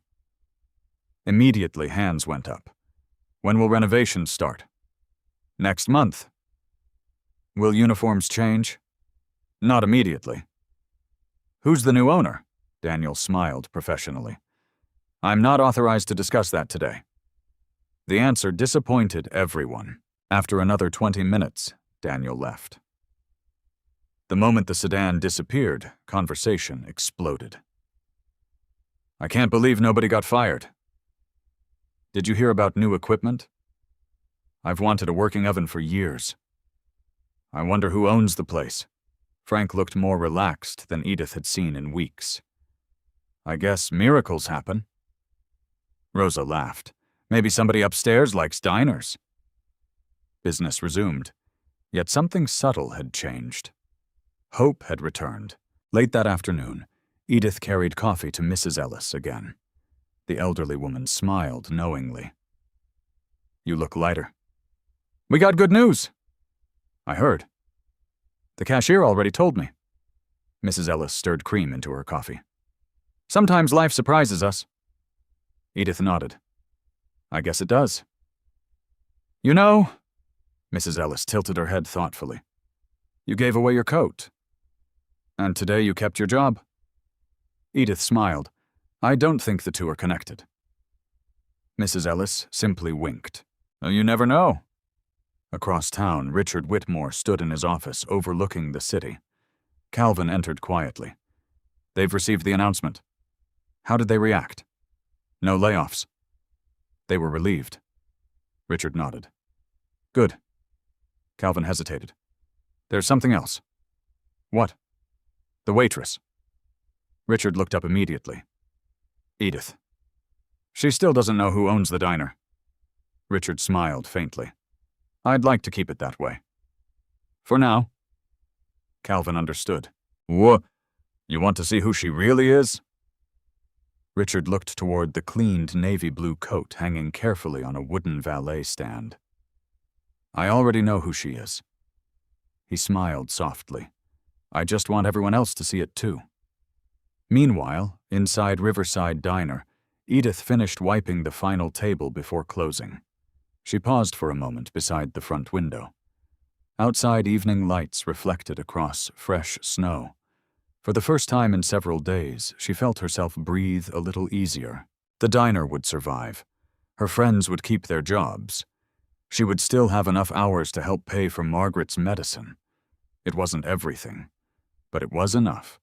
As she switched off the dining room lights, Edith never imagined that the mysterious owner who had just saved every employee's livelihood was already planning to walk through the front door himself. Not as a billionaire, not as an executive, but as an ordinary customer looking for one answer. Was the kindness he had witnessed during the blizzard truly part of Riverside Diner's heart, or had it belonged only to one remarkable waitress? Tuesday morning arrived with bright winter sunshine reflecting off fresh snow. For the first time in nearly a week, Cleveland looked calm again. Riverside Diner quickly filled with regular customers grateful that the storm had finally passed. Edith Sullivan moved between booths carrying coffee pancakes and warm smiles. Nothing about the morning suggested that someone was quietly watching every small thing she did. At exactly 8:17 a.m., a dark green pickup truck rolled into the parking lot. It wasn't expensive. It carried a thin layer of road salt across the doors. No one would have looked at it twice. Richard Whitmore stepped out wearing faded jeans, brown work boots, a quilted jacket, and a dark baseball cap.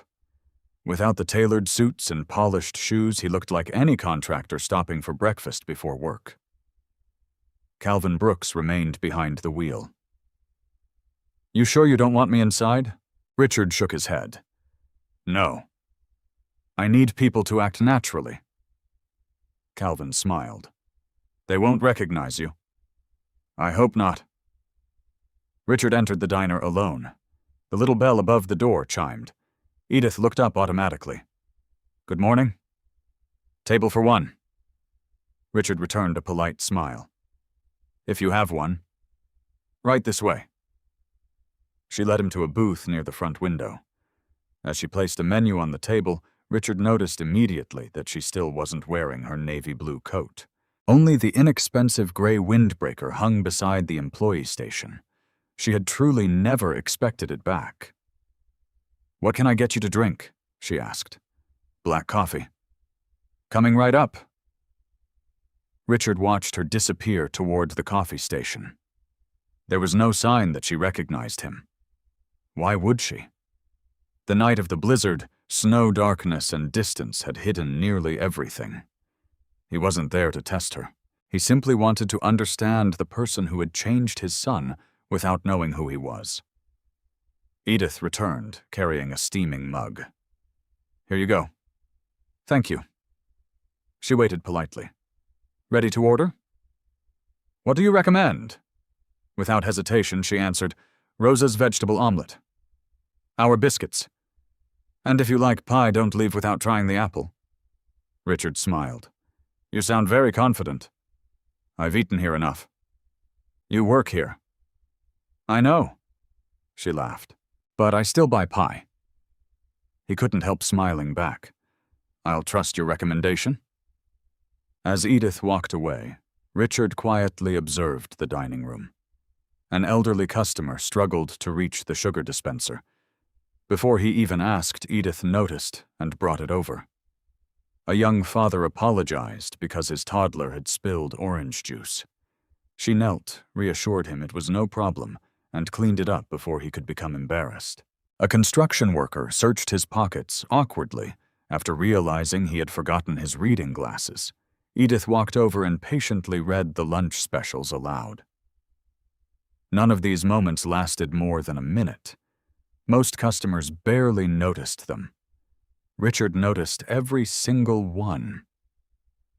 About 20 minutes later, another customer entered. An older man wearing a worn denim jacket. Richard recognized him immediately. Mr. Hanley, the retired mechanic from surveillance reports Calvin had quietly gathered. The man smiled warmly when Edith approached. "Morning." Good morning, Mr. Hanley. The usual. You know me too well. She laughed. It saves both of us time. As Edith walked away, Mr. Hanley glanced toward Richard. First time here, Richard nodded. It is. You picked the right place? I did. The food's good. He leaned closer. But that's not why people come back. Richard raised an eyebrow. No, Mr. Hanley smiled. They come back because these folks make you feel like you matter. Richard quietly absorbed the words. A few minutes later, Edith returned, balancing 3 plates. Before she could reach table 4, a customer accidentally stood too quickly. Their shoulders bumped. A full mug of coffee splashed across the floor. The customer immediately looked horrified. I'm so sorry. My fault. Edith looked down at her soaked apron, then smiled. No one got burned. That's what matters. The customer kept apologizing. I'll pay for everything. You don't need to. It was an accident. Richard watched carefully. No frustration, no irritation, no forced smile, just genuine kindness. He suddenly understood why Ethan had trusted her. Near the kitchen entrance, Rosa whispered, You need a dry apron. I'll change after I finish these orders. I'll cover table 6. Thanks. Their teamwork reminded Richard of the small restaurant Laura had once dreamed of opening herself. A place where employees cared for one another as naturally as family. After breakfast, Richard quietly walked toward the register.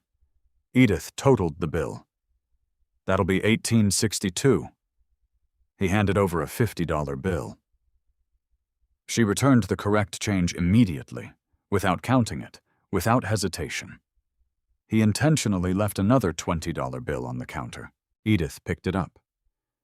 Sir, he turned, I think you accidentally left this.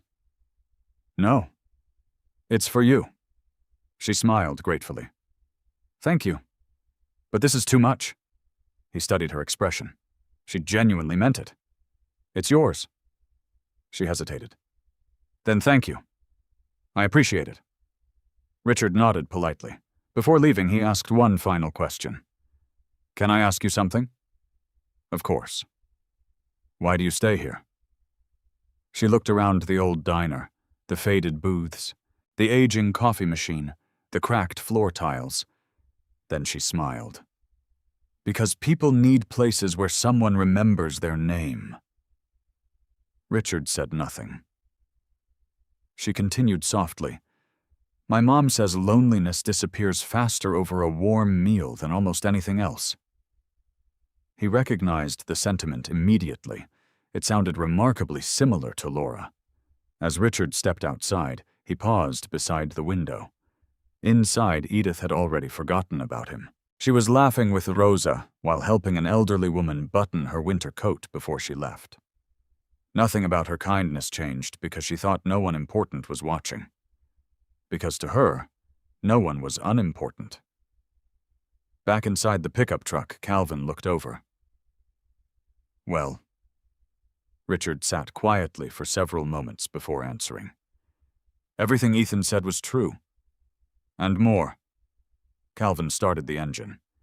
So what's next? Richard looked back through the diner window one last time. Edith bent down to help a little girl retrieve a stuffed rabbit from beneath a booth. The child hugged the toy happily. Edith smiled as though nothing extraordinary had happened. Richard shook his head almost in amazement. Laura used to say something. What? Character is what people do when kindness is inconvenient. He watched Edith carry another pot of coffee toward waiting customers. I think I just met someone who still believes that. Calvin smiled knowingly. So, when are you going to tell her? Richard looked down at the folded navy blue coat resting carefully inside a protective garment bag on the back seat. The tiny stitched initials ES were still visible. He gently touched the fabric. Not today. I want Ethan there. He deserves to thank her himself. Calvin nodded. And after that? Richard smiled quietly. After that, I think Riverside Diner is about to discover why it was really purchased. Neither man noticed Frank Doyle standing in the diner's front window, watching the old pickup drive away. Something about the visitor seemed strangely familiar. He couldn't explain why, but instinct told him the ordinary customer who had just eaten breakfast wasn't ordinary at all. And before long, everyone inside Riverside would learn that first impressions sometimes hide extraordinary truths. Thursday afternoon was unusually busy. The recent snowstorm had finally passed, and people who had stayed home for days were eager to return to familiar routines. Every booth inside Riverside Diner was occupied. Steam rose from bowls of soup. Coffee cups were refilled almost as quickly as they were emptied. Rosa Martinez called orders from the kitchen, while Frank Doyle moved between the register and the dining room, helping wherever he could. Edith Sullivan barely stopped walking, yet despite the rush, she somehow remembered every customer's name. "Another coffee, Mr. Hanley." "You got it." "Mrs. Ellis, your apple pie will be ready in just a minute." "Thank you, dear." The small moments continued exactly as Richard Whitmore had witnessed 2 days earlier. Kindness never seemed scheduled. It simply happened. At a corner booth near the window sat an elderly man Edith had never seen before. He looked to be in his late 70s. His heavy wool coat remained buttoned even inside the warm diner. A neatly folded newspaper rested beside his untouched bowl of chicken soup. Every few minutes, he pressed one hand gently against the center of his chest. Edith noticed. She always noticed. Walking over with a fresh pot of coffee, she smiled. "How's everything tasting?" The man returned a weak smile. "Very good. But you haven't eaten much." "I'm just—" He paused. "A little tired today." She studied his face. His complexion seemed unusually pale. His breathing was slightly faster than it should have been.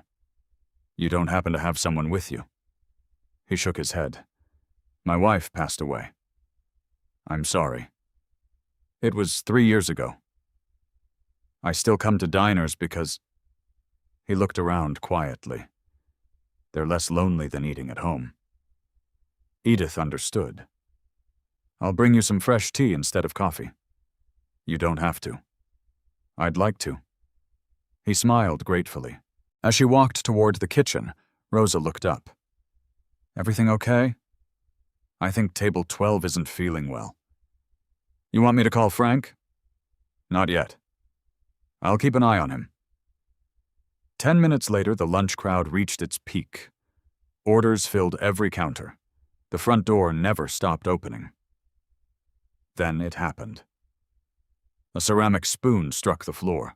Several customers turned. The elderly man at table 12 had slumped sideways.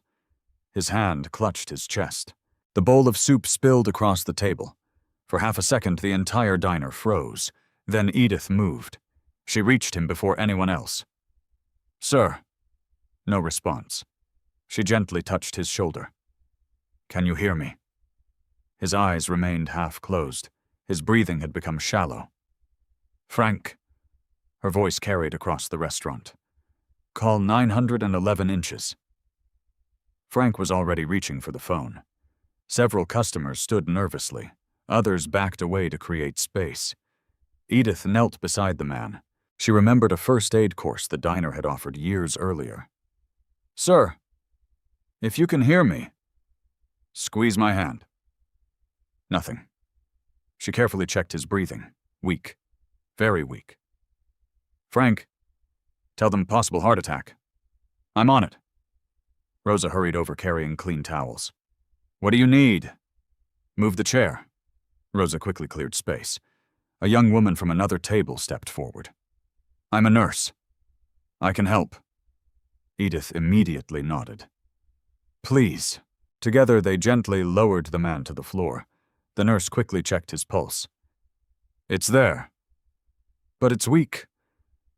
"Has anyone brought the AED?" Frank's face turned pale. "We don't have one." Silence. The nurse looked around urgently. "Someone check the pharmacy across the street." Without hesitation, Marcus sprinted out the front door. Edith remained beside the elderly man, speaking calmly, even though fear tightened every word. "Sir, stay with us. Help is coming." The man's eyes opened slightly. Barely.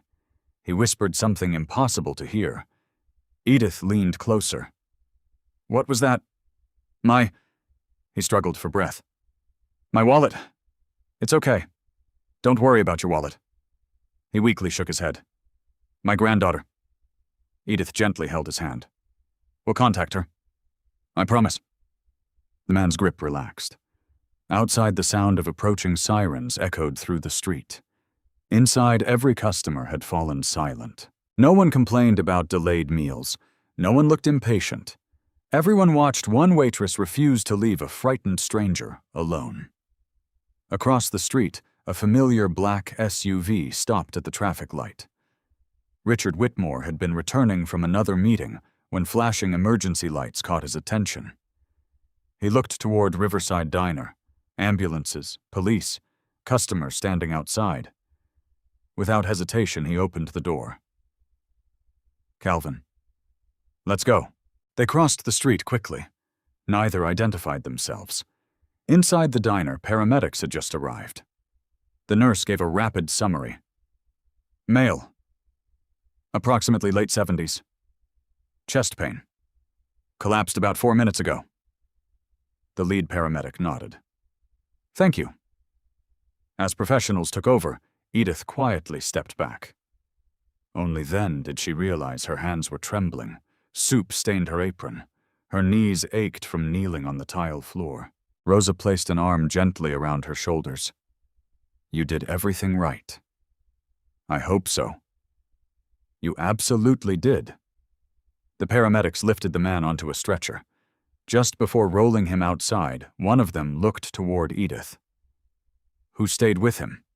The nurse pointed. "She did." The paramedic nodded respectfully. "You probably gave him the best chance possible." Edith let out a breath she hadn't realized she was holding. "I just didn't want him to be alone." Richard heard every word.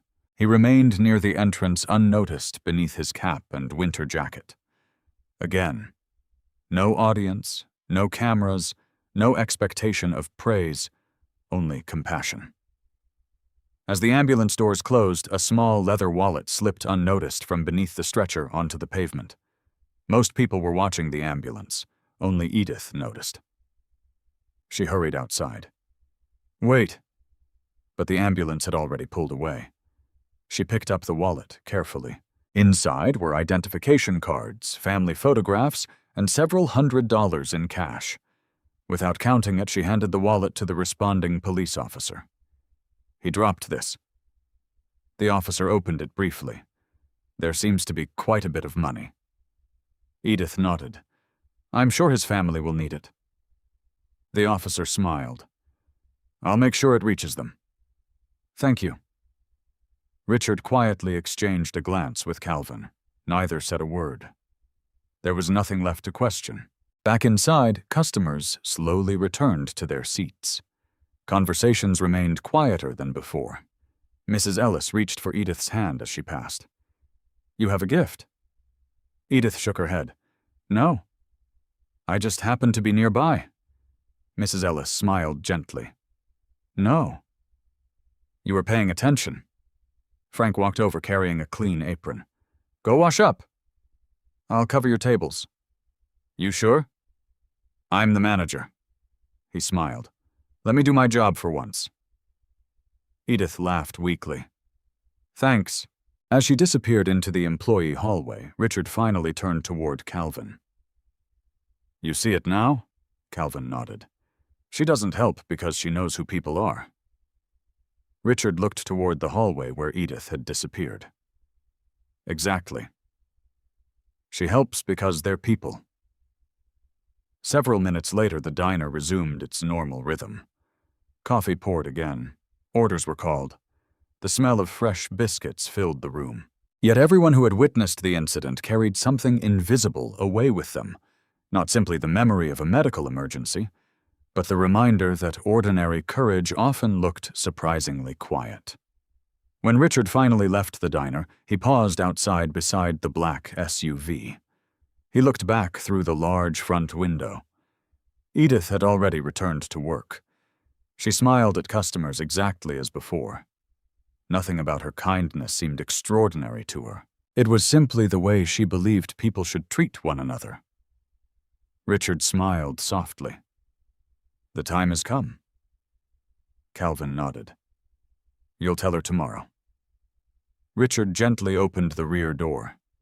Inside, hanging carefully inside its garment bag, rested the freshly cleaned navy blue coat. The tiny white initials stitched near the collar caught the afternoon sunlight. "Ethan should be the one to give this back," Richard said quietly. "And tomorrow." He closed the door with a gentle click. We stopped being strangers. Friday morning dawned clear and bright. Golden sunlight poured through the windows of Riverside Diner, making the polished coffee mugs gleam, and melting the last patches of snow outside. Inside, the familiar rhythm continued. Orders were called. Toast popped from the kitchen. Regular customers exchanged greetings across booths they had occupied for years. Edith Sullivan tied on a clean apron and smiled at Rosa. "Looks like today's finally going to be quiet." Rosa laughed. "You just guaranteed the opposite." Both women smiled. Neither knew that within the next hour, every life inside the diner would change. At exactly 10 o'clock, a black SUV rolled into the parking lot. Several customers glanced outside. "It's prettier than anything parked around here," someone joked. The driver's door opened first. Calvin Brooks stepped out. Then the rear passenger door opened. Richard Whitmore emerged wearing a dark navy overcoat and charcoal suit. Beside him stood Ethan. The 11-year-old boy held a carefully folded garment bag in both hands. His expression was nervous. Richard placed a reassuring hand on his shoulder. "You ready?" Ethan nodded. "I think so." Together they walked toward the entrance. The little bell above the door chimed. Edith looked up automatically. Her smile appeared before recognition did. "Good morning." Then she froze. The boy. "Ethan?" His face brightened immediately. "Miss Edith?" He hurried across the dining room before stopping respectfully in front of her. "I told you I'd bring it back." He carefully unzipped the garment bag. Inside rested the navy blue wool coat, freshly cleaned, beautifully pressed. The tiny white initials ES looked brighter than ever. Edith stared at it for several seconds. "You kept your promise." "I said I would." He smiled shyly. "And thank you." She gently accepted the coat. Running her fingers across the familiar fabric, she felt unexpectedly emotional. "I missed you." "I missed you too." Rosa looked from Ethan to Edith in confusion. "You know each other?" Before Edith could answer, Richard stepped forward. "I believe introductions are overdue." The moment Frank saw Richard clearly, his eyes widened. He had seen that face before. Business magazines, television interviews, local news. He whispered almost inaudibly, "Richard Whitmore." The room became completely silent. Several customers turned. One man quietly lowered his newspaper. Richard extended his hand toward Edith. "My name is Richard Whitmore. I'm Ethan's father." Edith looked from Richard to Ethan. Back again. Slow realization spread across her face. "The father who was looking for you." Ethan nodded. "Yes. I'm sorry I ran away." She knelt to his eye level. "I'm just glad you're safe." Richard watched the exchange quietly. She still wasn't asking who he was, only whether Ethan was all right. That confirmed everything. Frank finally managed to speak. "Mr. Whitmore." Richard smiled politely. "Good morning, Frank. You know my name." "I know everyone's name." He looked around the room. "I've made it a point to." The employees exchanged confused glances. Richard turned back toward Edith. My son told me everything. The soup, the conversations, the coat. Edith looked embarrassed. It wasn't a big deal. Richard smiled gently. It was the biggest deal in the world to us. She shook her head. Anyone would have helped. From behind the counter, Mrs. Ellis quietly said, "No." They wouldn't. Several customers nodded in agreement. Edith lowered her eyes. Richard continued. The night of the storm. I watched you walk away wearing almost nothing. You gave Ethan the warmest thing you owned. She smiled softly. He needed it. And you, I had a heater in my car. Richard remembered how cold she had looked walking toward her apartment. She had never once mentioned that sacrifice. Ethan told me something else. Richard looked at his son. What was it? Ethan smiled. You kept saying kindness is never wasted. Margaret's words. Edith's eyes softened immediately. My mother says that. Richard nodded. My late wife believed something very similar. Silence settled gently over the room. Then Richard reached into his coat pocket. He removed a folded document. Frank frowned. Richard handed it to him. Frank adjusted his glasses. As he read the first page, his expression changed from confusion to complete disbelief. His hands actually began shaking. Mr. Whitmore. He looked up. You. Richard nodded. Yes. Frank turned slowly toward the staff. His voice cracked. Everyone. He swallowed hard. Our new owner. He looked back at Richard. Standing right here. Gasps spread across the diner. Marcus nearly dropped an entire tray of clean dishes. One waitress covered her mouth. Rosa stared at Richard speechlessly. Edith looked completely stunned. You bought Riverside?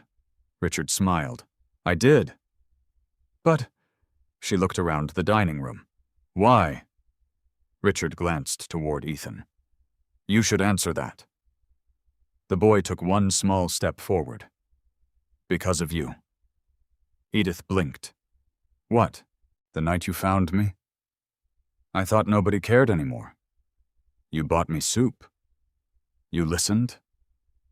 You gave me your coat. His voice grew quieter. You made me feel safe. He looked toward his father. When Dad found me, I told him about you. Richard continued. Then I watched you. I came here as an ordinary customer. I watched you help strangers. I watched you return extra money. I watched you comfort frightened people. I watched you stay beside a man having a heart attack. He paused. You treated every person exactly the same. Edith whispered, I was just doing my job. Richard smiled. No. You were doing far more than that. He slowly looked around the diner. My wife, he stopped briefly before continuing, worked in this very diner many years ago. Everyone looked surprised. She believed restaurants weren't just places that served food. They were places where lonely people remembered they weren't invisible. Rosa quietly wiped away a tear. Richard looked directly at Edith. When I saw what you did for my son, I saw the same kindness my wife carried every day. And I realized this diner still possessed something no amount of money could buy. He smiled warmly. A heart. Silence filled the room again. Then Richard spoke words no one expected. I didn't buy Riverside Diner to change its heart. I bought it to protect it. Frank lowered his head, overcome with emotion. Rosa quietly began crying. Marcus smiled wider than anyone had ever seen. Even several customers applauded softly. Richard turned once more toward Edith. I also owe you something. He reached into his pocket again. This time he produced a small velvet box. Edith looked alarmed. Oh. No. I can't accept. Richard smiled. It's not jewelry. She carefully opened it. Inside rested a tiny silver pin, shaped like a snowflake. Engraved beneath it were 6 simple words: "Kindness is never wasted." "My wife designed these," Richard said softly. "She gave them to people who reminded her that compassion still existed. I've kept one since she passed away. I believe she would have wanted you to have it."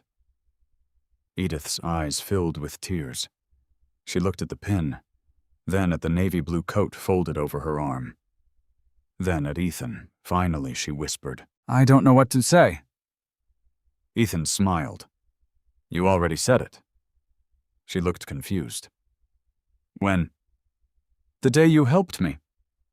"Everyone deserves a warm meal." Richard nodded. "And because you believed those words." My son came home. No one inside Riverside Diner spoke for several long moments. The quiet wasn't uncomfortable. It was the kind of silence that appeared only when everyone understood they had witnessed something they would remember for the rest of their lives. And although no one inside knew exactly what the future would bring, every person in that room understood one undeniable truth. The purchase of Riverside Diner had never been about buildings, profits, or business. It had begun with one bowl of soup, one navy blue coat, and one waitress who chose kindness when no one important seemed to be watching. The news spread through Riverside Diner faster than anyone expected. By lunchtime, nearly every regular customer knew the story. The mysterious new owner was Richard Whitmore. The frightened homeless boy had been his missing son. The waitress who had given away her only winter coat had unknowingly changed the future of the entire restaurant. Yet inside the diner, Edith Sullivan insisted on treating the day like every other. She poured coffee. She carried plates. She greeted customers by name. Whenever someone congratulated her, she simply smiled and replied, "I'm just happy Ethan is home." That answer somehow impressed Richard even more. She never mentioned herself. Late that afternoon, Richard returned to Riverside with Calvin and Ethan. This time there were no surprises. Everyone greeted them warmly. Frank met them near the entrance. "Mr. Whitmore." Richard smiled. "Please." "Call me Richard." Frank laughed awkwardly. "I'll try." Richard looked around the dining room. "It feels even warmer today." Rosa grinned. "That's because the heater finally works." Everyone laughed. Richard smiled. "I'm glad." He had ordered emergency repairs over the weekend without telling anyone. Small things mattered. He believed Laura would have approved. Ethan walked directly toward Edith. "Can I help today?" She laughed. "You want a job?" He nodded enthusiastically. "I can clear tables." Frank smiled. "We'll start you with napkins." For the next half hour, customers smiled as Ethan carefully collected empty baskets and stacked clean silverware under Edith's patient guidance. Watching them together, Richard realized something he hadn't expected. His son looked happier than he had in years, not because of wealth, not because he had returned to a mansion, because someone had shown him that ordinary kindness still existed. After the lunch crowd slowed, Richard asked Edith if they could speak privately. She looked slightly nervous. "Did I do something wrong?" He smiled. "Quite the opposite." They sat together at one of the empty booths. Sunlight streamed through the front windows. The navy blue coat rested neatly beside Edith. Richard folded his hands. "I've been thinking about Riverside's future." Edith listened quietly. "I don't want this diner to become another luxury restaurant." She nodded. "I don't think people here would want that." "Neither do I." "I'd rather improve what already makes this place special." She smiled. "What do you have in mind?" Richard reached into a folder Calvin had prepared. "I'd like to create a community program." He slid several pages across the table. At the top appeared a simple title: Warm Table Initiative. Edith read quietly. The program would provide one free hot meal every day for anyone genuinely in need. No questions, no paperwork, no public embarrassment. Customers who wished could anonymously purchase an extra meal for someone they would never meet. Employees would never have to break company policy to help someone hungry again. Edith looked up slowly. This is... She struggled to find words. Richard finished for her. Possible? She continued reading. Each location owned by Whitmore Holdings would eventually adopt the same program if Riverside proved successful. Thousands of meals, thousands of strangers, thousands of opportunities to remind someone they mattered. Tears formed in Edith's eyes. My mother would love this. Richard smiled. I hoped she would. He hesitated before continuing. There's one more thing. Edith looked back at him. I need someone to oversee the program. She immediately shook her head. I'm not qualified. I disagree.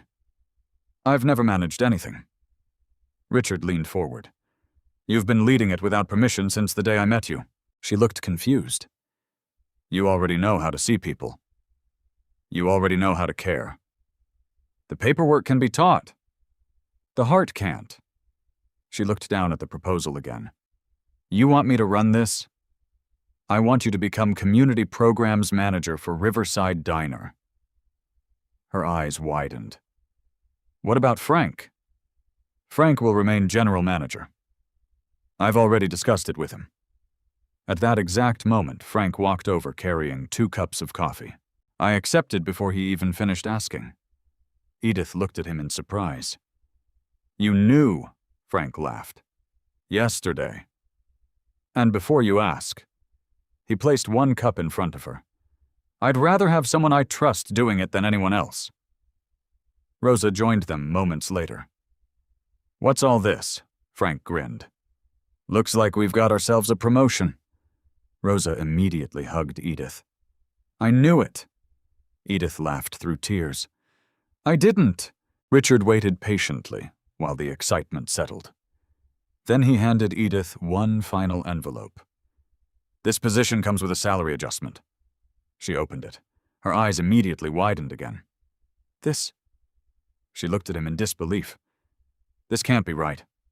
It is. It's too much. Richard smiled gently. No. It's what your work is worth. She looked down again. The increase was enough to cover Margaret's medication, enough to repair her old Ford Focus, enough to begin saving for the future instead of merely surviving each month. For several long seconds, she couldn't speak. Finally, she whispered, My mother won't have to skip medicine anymore. Richard quietly nodded. I know. Edith looked startled. How? I asked Calvin to learn about the people who work here. Not to invade privacy. To understand how we could help responsibly. She lowered her eyes.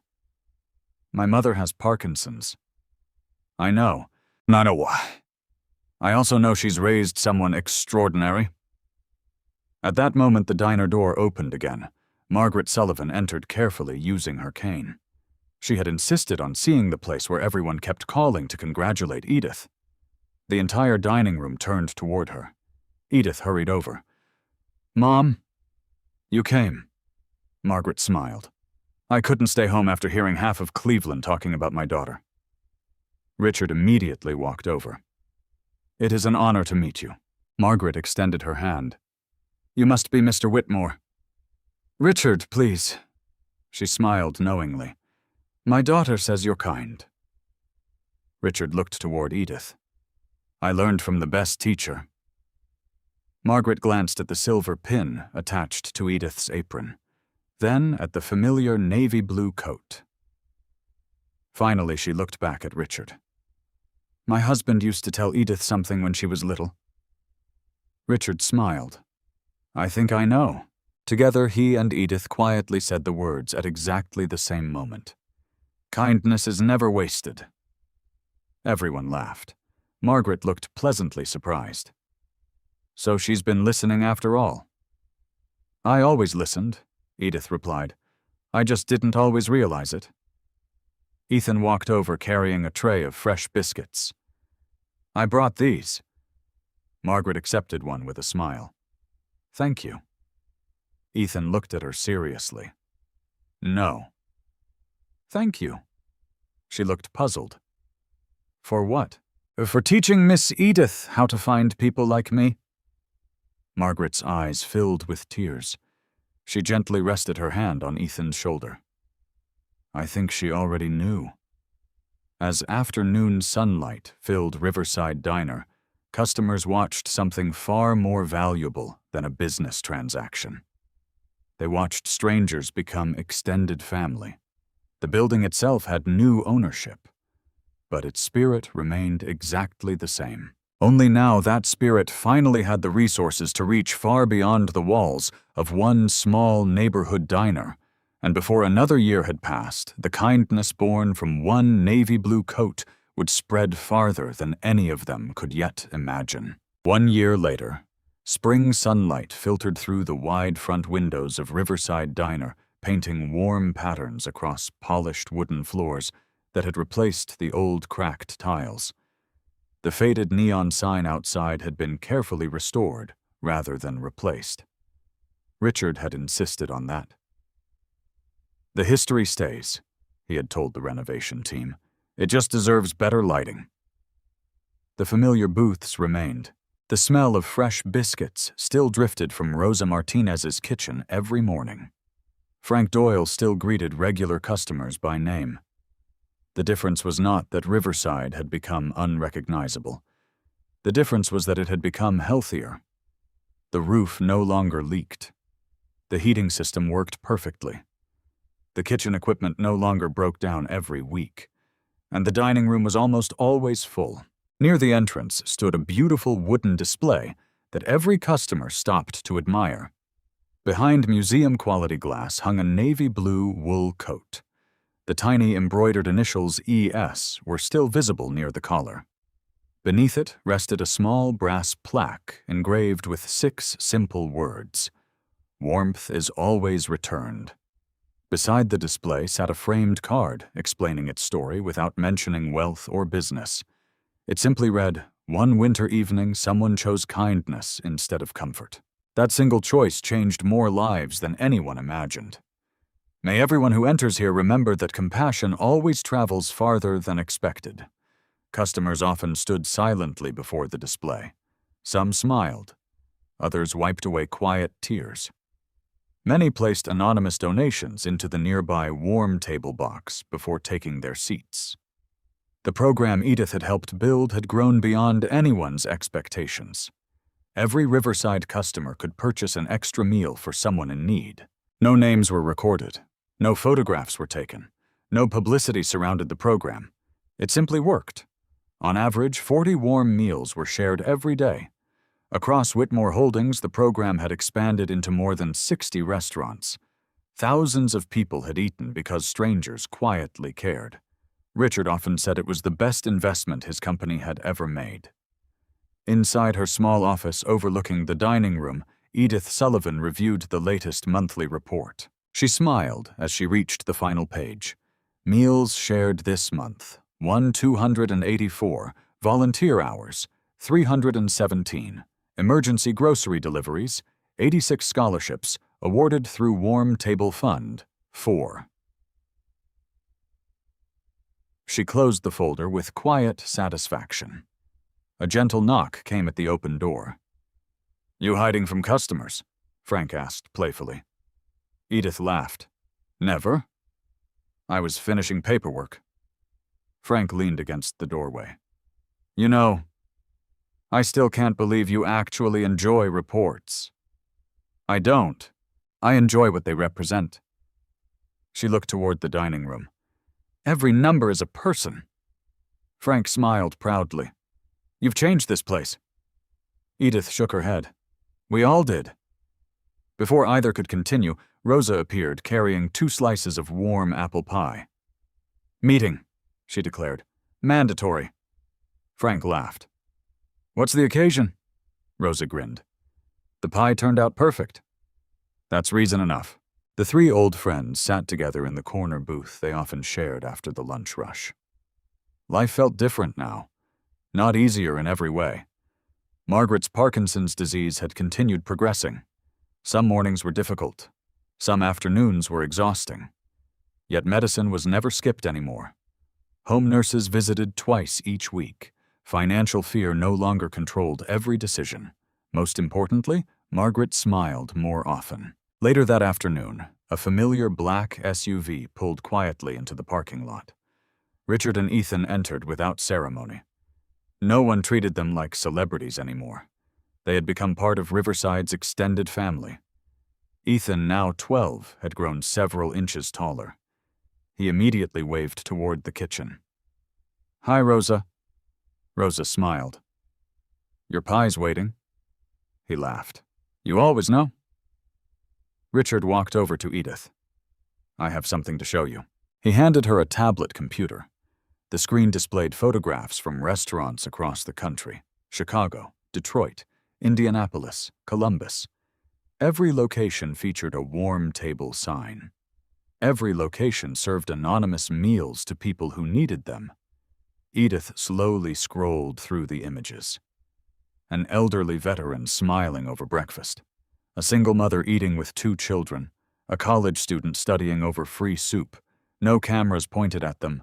No reporters interviewed them. Just ordinary people receiving ordinary kindness. Richard quietly said, "Yesterday we passed 100,000 meals." Edith looked up in amazement. 100,000? He nodded. All because one waitress ignored company policy during a snowstorm. She smiled. "I ignored the policy because it was wrong." "I know. And I'm grateful you did." Across the dining room, Margaret slowly entered using a lighter aluminum walker. Everyone greeted her warmly. Mrs. Ellis immediately stood to hug her. Marcus helped pull out a chair. Even first-time customers somehow sensed she belonged there. Margaret looked around the beautifully restored diner, then toward the framed navy blue coat. She smiled softly. "I always wondered where that coat would end up." Edith laughed. "I never imagined it'd be on a wall." "It belongs there," Margaret answered. "Not because it's expensive, but because of what happened while someone was wearing it." A small boy entered the diner holding his father's hand. He stopped immediately in front of the framed coat. "Dad? Why is that coat in a glass case?" His father knelt beside him. "I don't know." Ethan happened to overhear. He walked over. "I do." The father smiled politely. "You work here." "Sort of." Ethan looked at the display. A lady gave that coat to someone she thought was just a scared kid. "Weren't you that kid?" the father asked, after recognizing him from a local newspaper article months earlier. Ethan nodded. "Yes." The little boy looked up. "Did she ever get it back?" Ethan smiled. "Yes." "But by then," he glanced toward Edith, laughing with Rosa across the room. She'd already given people something much bigger. The little boy frowned thoughtfully. "What?" Ethan answered without hesitation. "Hope." The boy stared quietly at the framed coat for another moment. Then he reached into his pocket. He removed 2 crumpled dollar bills. Walking over to the warm table donation box, he slipped them inside. His father looked surprised. "That was your allowance." "I know." The boy shrugged. "Maybe someone needs pancakes." Ethan smiled. Richard, watching from nearby, quietly closed his eyes for just a second. Laura would have loved this moment, not because of the money, because kindness had already begun teaching itself. Without speeches, without advertisements, without anyone forcing it. As evening approached, Riverside Diner filled once again with conversation, laughter, and the comforting sounds of ordinary life. Outside, spring flowers bloomed where snowdrifts had once stood. Inside, one old navy blue coat continued telling its silent story to everyone willing to pause long enough to read it. No longer simply a piece of clothing, it had become a reminder that one compassionate decision could travel farther than anyone could predict. And although thousands of people now knew the story behind the framed coat, only a handful truly understood its greatest lesson. The coat itself had never changed the world. The person willing to take it off had. 5 years later, the first snow of December drifted gently across downtown Cleveland. Children laughed as they chased one another along sidewalks dusted in white. Christmas lights shimmered across storefront windows. Riverside Diner glowed warmly against the cold evening, looking much as it always had. The old neon sign still welcomed everyone inside. The framed navy blue coat still greeted every customer near the entrance. The brass plaque beneath it still carried the same quiet promise. Warmth is always returned. Inside Edith, Sullivan adjusted the fresh flowers on the front counter before greeting another family. Her hair showed the first faint strands of silver around her temples. Her smile remained exactly the same. Frank was now preparing for retirement, though he still insisted on working 3 mornings each week. Rosa had trained 2 young cooks, yet customers still claimed her apple pie tasted better than anyone else's. Margaret's Parkinson's disease had progressed significantly. She now used a wheelchair most days. But every Friday afternoon, Calvin personally drove her to Riverside for lunch. No one had ever asked him to. He simply considered it an honor. Richard Whitmore still visited often, never with television cameras, never with reporters, only as another customer who happened to know everyone's birthday. Warm Table had expanded far beyond anyone's original dream. Hundreds of restaurants across the country now quietly participated. Millions of meals had been shared. Scholarships had been awarded. Emergency grocery deliveries had become routine. Yet Riverside remained the heart of it all. It reminded everyone why the program existed. On this snowy afternoon, Edith noticed someone standing outside the diner. A teenage boy, perhaps 15 or 16 years old. His backpack looked worn. His sneakers were soaked from the snow. He hesitated before the entrance, staring through the window. Edith recognized that expression immediately. Hunger, uncertainty. The quiet debate between walking away and asking for help. Before she could move toward the door, another young man stood up from booth number 4. He was tall now, confident, nearly as tall as Richard. Ethan Whitmore, 16 years old. He had spent nearly every Friday after school volunteering at Riverside for the past 3 years. Without saying a word to anyone, Ethan opened the front door. The cold winter air rushed briefly inside. He smiled at the teenager. "Hey." The boy looked embarrassed. "I'm sorry. I wasn't trying to bother anybody." "You aren't." Ethan glanced toward the Warm Table sign hanging beside the entrance. "Have you eaten today?" The teenager quietly shook his head. "No." Ethan smiled exactly the way Edith once had. "Come on. We've got plenty." The boy hesitated. "I don't have any money." "You don't need any." "I'll get in trouble." "No." "You won't." Ethan gently held the door open. The teenager slowly stepped inside. Snow melted from his jacket onto the floor. Several customers looked over briefly before returning to their meals. No one stared. No one judged. Edith remained behind the counter saying nothing. She simply watched. Ethan led the teenager to the exact booth where he himself had once eaten his first bowl of soup. "Sit here." The boy obeyed nervously. "What do I owe you?" Ethan smiled. "Nothing." Rosa looked toward Ethan from the kitchen. "The usual?" He nodded. "Please." Within minutes, a steaming bowl of chicken noodle soup rested in front of the teenager. Fresh bread, hot chocolate, apple pie. Exactly the meal Edith had once placed before a frightened 11-year-old boy. The teenager stared at the food in disbelief. "Why are you doing this?" Ethan sat across from him. "Because somebody once did it for me." The boy looked confused. "When?" "A long time ago. When I thought nobody cared." The teenager slowly picked up his spoon. After the first bite, tears filled his eyes. I forgot what hot food tasted like. Across the room, Edith quietly wiped her own eyes. Richard noticed. He walked over beside her. You see that? She nodded. I do. He didn't even look at me first. Richard smiled proudly. No. He already knew what to do. Calvin, standing nearby with Margaret's wheelchair, softly laughed. Looks familiar? Margaret smiled. Kindness has an excellent memory. After finishing the meal, the teenager reached into his pocket.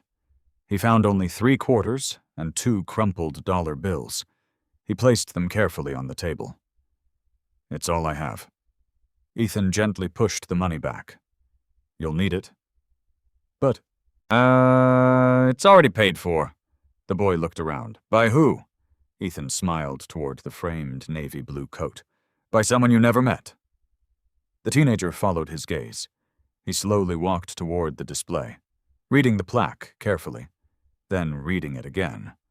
Warmth is always returned. He stood silently for a long moment. Finally, he turned back. I hope... He swallowed. I can do this for somebody someday. Ethan smiled. I think you will. The teenager thanked everyone before stepping back into the snowy evening. This time he walked with his shoulders a little straighter. His stomach was full. More importantly, he no longer felt invisible. After the door closed, Richard looked at Ethan. I'm proud of you. Ethan smiled. I learned from the best. Richard shook his head. No. You learned from the best waitress in Cleveland. Edith laughed. And you learned from your mother.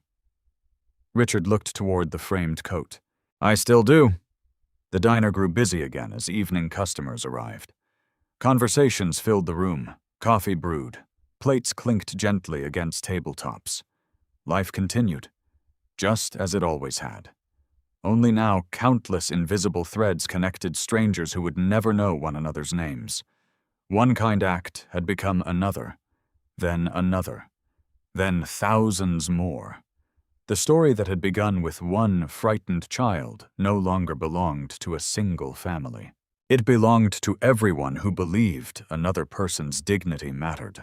People often imagine that changing the world requires enormous wealth, extraordinary talent, or perfect timing.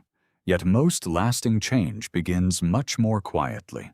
It begins when someone chooses compassion over convenience, even when no one seems to be watching. Edith never knew the boy she helped belonged to one of the wealthiest families in America. She did not offer him soup because she expected a reward. She removed her own coat because another human being was cold. Her decision came from character, not opportunity. That is why her kindness continued growing long after the snow melted.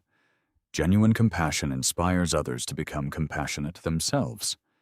Ethan carried it into his own life. Richard transformed it into opportunities for countless strangers. Customers who never met one another quietly fed families they would never see again. One selfless act became a chain of generosity stretching far beyond its beginning. Most of us will never own a large company or make headlines, but every one of us will eventually face a simple choice to notice someone, or ignore them, to encourage them, or dismiss them, to offer warmth, or walk away. Never underestimate the power of that ordinary moment. A warm meal, a patient conversation, a helping hand, or even a single winter coat may become the turning point in someone else's life. Because kindness is never wasted, and when it is given sincerely, warmth always finds its way home.